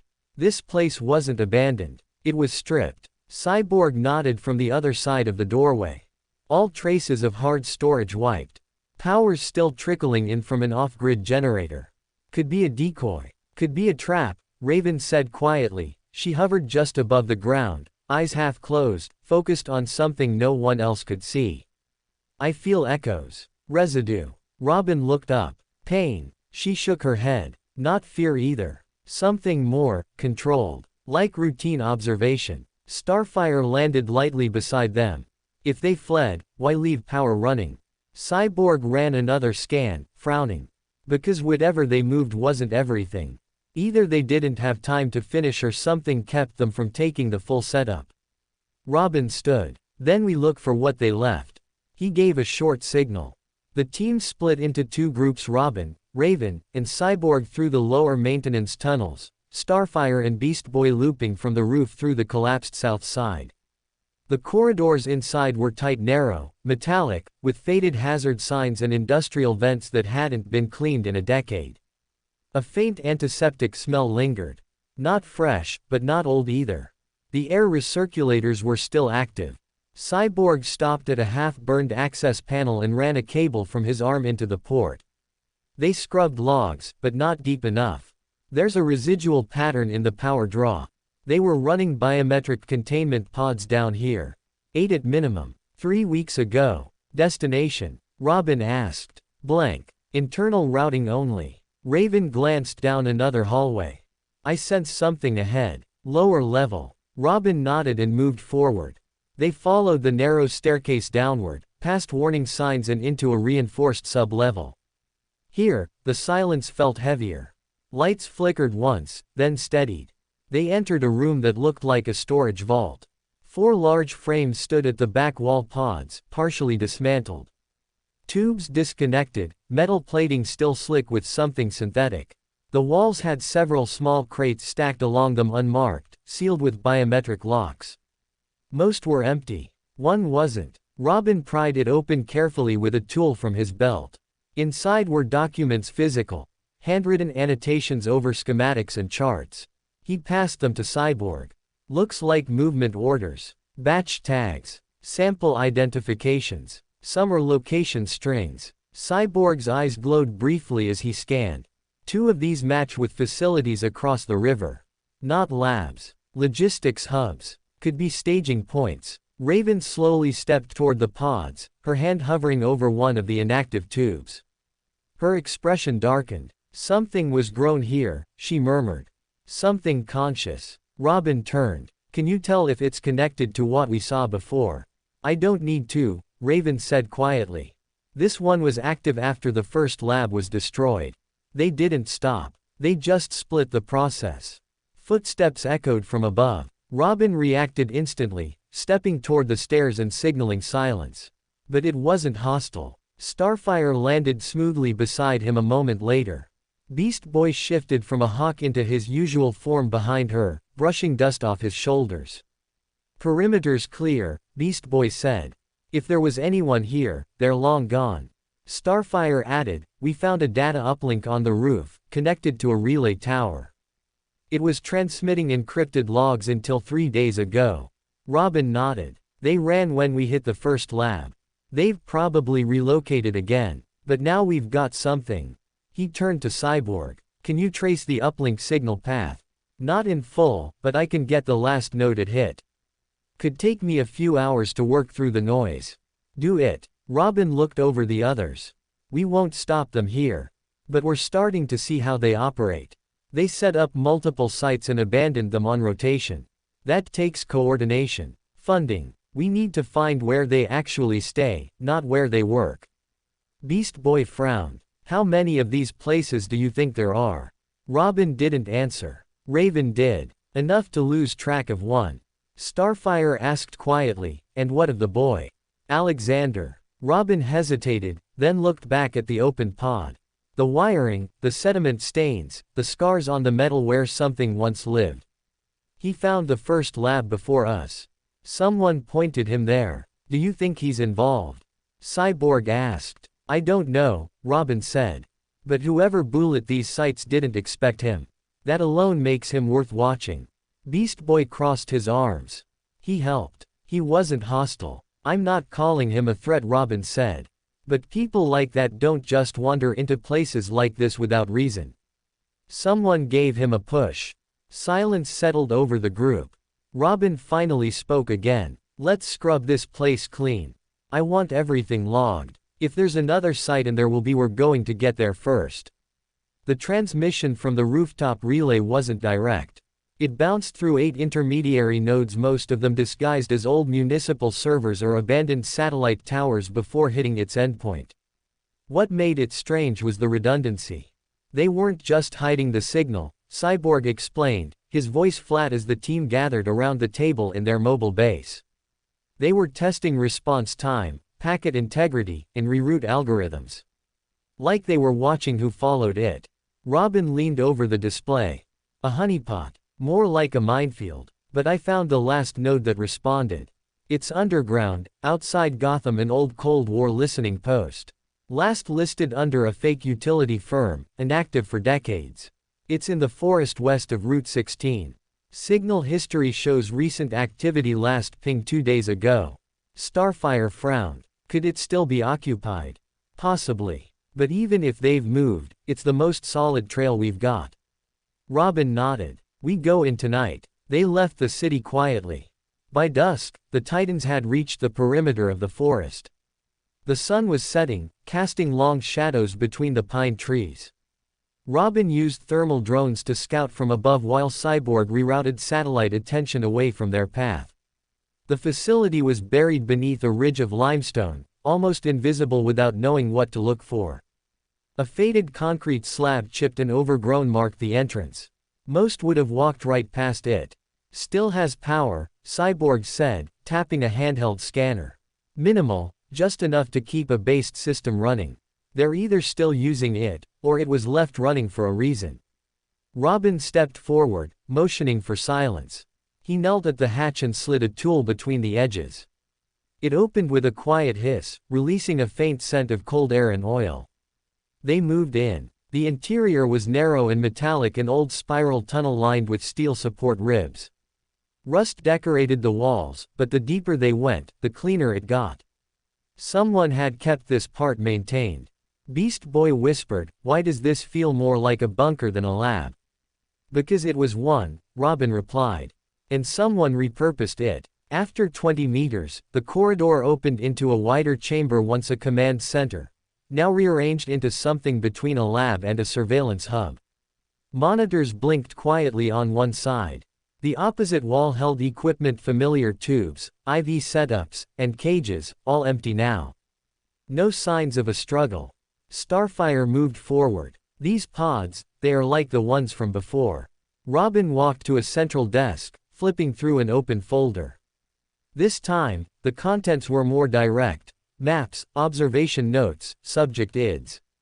There were photos too. He paused. One showed Alex. A grainy, zoomed-in image of him standing outside the remains of the first lab. Notes beside it highlighted anomalies, unregistered blow signature. Interfered with security lockdown. Possible asset breach. Robin passed the photo to the others. They knew about him. They were tracking him. Raven said. Cyborg brought up another document. This isn't just research. These are logistics. Shipping records. Security clearances. Names. Aliases. Timelines. Robin glanced over. Do we have locations? One. Just one. Cyborg zoomed in on the screen. It was a map of Gotham, with a dot marked deep in the industrial zone. Tagged, transfer site, Umber 3. No coordinates, just a designation. But this is the first hint we've seen of any central control point. Robin narrowed his eyes. Then that's our next target. Beast Boy stepped beside him. And Alex. We leave him alone, Robin said.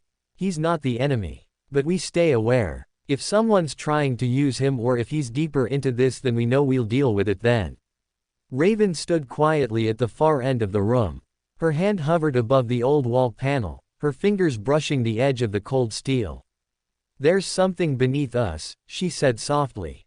Robin turned. She closed her eyes. Residual pain. Stronger than at the last site. Not recent, but not old either. They kept someone here. More than one. Starfire looked around the room. But they are gone now. Yes, Raven sobbed. But whoever did this left in a hurry. I can feel their fear. Not of being caught. Of what they were building. Robin stepped toward her. Then we need to find out what it was. The team began copying data. Cyborg built a mirrored database on a secure server one not even the Justice League had access to. Robin wanted it kept off the radar. This wasn't an ordinary operation. Too many unknowns. Umbra 3 might be a hub, Cyborg said. If we hit it, we could cut off a full segment of their operation. But we only get one shot. Once we act, they'll scatter again. Then we hit hard. Robin reported. No warnings. No delay. We move before they know we're even on the way. He looked around at the others. We've chased shadows long enough. Now we hit the source. The next night, the Titans stood on the roof of an abandoned warehouse overlooking Gotham's industrial zone. Umbra 3 was beneath a textile plant long since closed, its outer walls cracked and its chimneys rusted over, but the pattern of activity below was unmistakable. Thermal scans showed generators running underground. Movement. Not many bodies, but enough to keep the lights on. Power grid says the place is dead, Cyborg muttered, looking at his scanner. But they're pulling juice from a private line rerouted through shell companies. Someone went out of their way to hide this place. Robin adjusted the strap on his arm guard. Entry point. Cyborg nodded toward a ventilation duct beside one of the defunct loading bays. Goes down to maintenance. There's a ladder that'll bypass their main security corridor. Any sign of Alex? Starfire asked. Not yet. No trace of his energy signature, assuming we even know what to look for. But if he's here, he's buried deep. Robin crouched. We stick to the plan. In and out. Copy everything. Confirm if this is where they're controlling the labs from. We don't engage unless necessary. Unless they're hurting people, Beast Boy added. Then we make it real necessary. Rowan gave a small nod. Yeah, then we don't hold back. They slipped in through the vent without a sound. Once inside, the Titans moved like shadows. The underground levels were cleaner than expected. Fresh metal plating lined the walls, and reinforced glass-covered doorways leading to sealed observation rooms. They passed empty rooms with unused equipment, sealed storage closets, and small barracks-style quarters. Cyborg cracked into a control console, downloading what he could. These guys were using this site to observe test subjects remotely.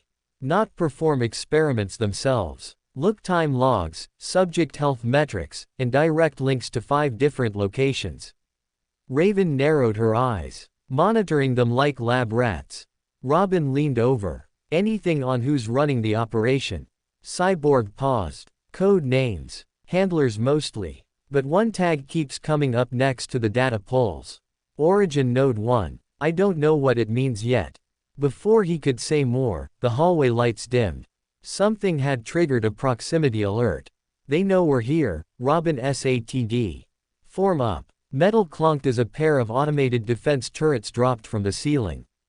Before they could fully rotate, Starfire blasted both with twin bursts of plasma. The first exploded immediately, the second sparked and twitched before collapsing. Robin kicked open the next door. We move now. They reached the main server room. It was colder here, lined with humming units and connected cables. A holographic interface hovered in the ATR, cycling through site statistics. Cyborg got to work. If they were planning to bail, they didn't do it yet. Files are still here. And Walt. He pulled up a feed. On one of the nearby monitors, a live video played. It showed a boy, 12 years old, sitting calmly on a bench inside a locked cell. His face was thin, almost sickly, but his eyes were alert. Watching the camera. Watching them. Robin froze. Cyborg pulled up the feed ID. This isn't recorded. This is real time. He's in this building. Raven stepped closer. That room. It's below us. About 3 levels down. Robin turned. They didn't evacuate. They're hiding something. Beast Boy transformed into a hawk and shot down the nearby stairwell, scouting ahead. No guards, he said through the comm. Just hallways and a reinforced vault door. This kid must be important. Robin led the charge down. They reached the door in less than a minute. Cyborg began bypassing it immediately. Encrypted and reinforced. But old firmware. Gimme 10 seconds. Starfire hovered behind him, already powering up a blast just in case. The vault door clicked open with a heavy grind. The boy inside stood up immediately. He wasn't restrained. He didn't speak. He just tilted his head slightly and watched them, his expression neutral, almost too calm.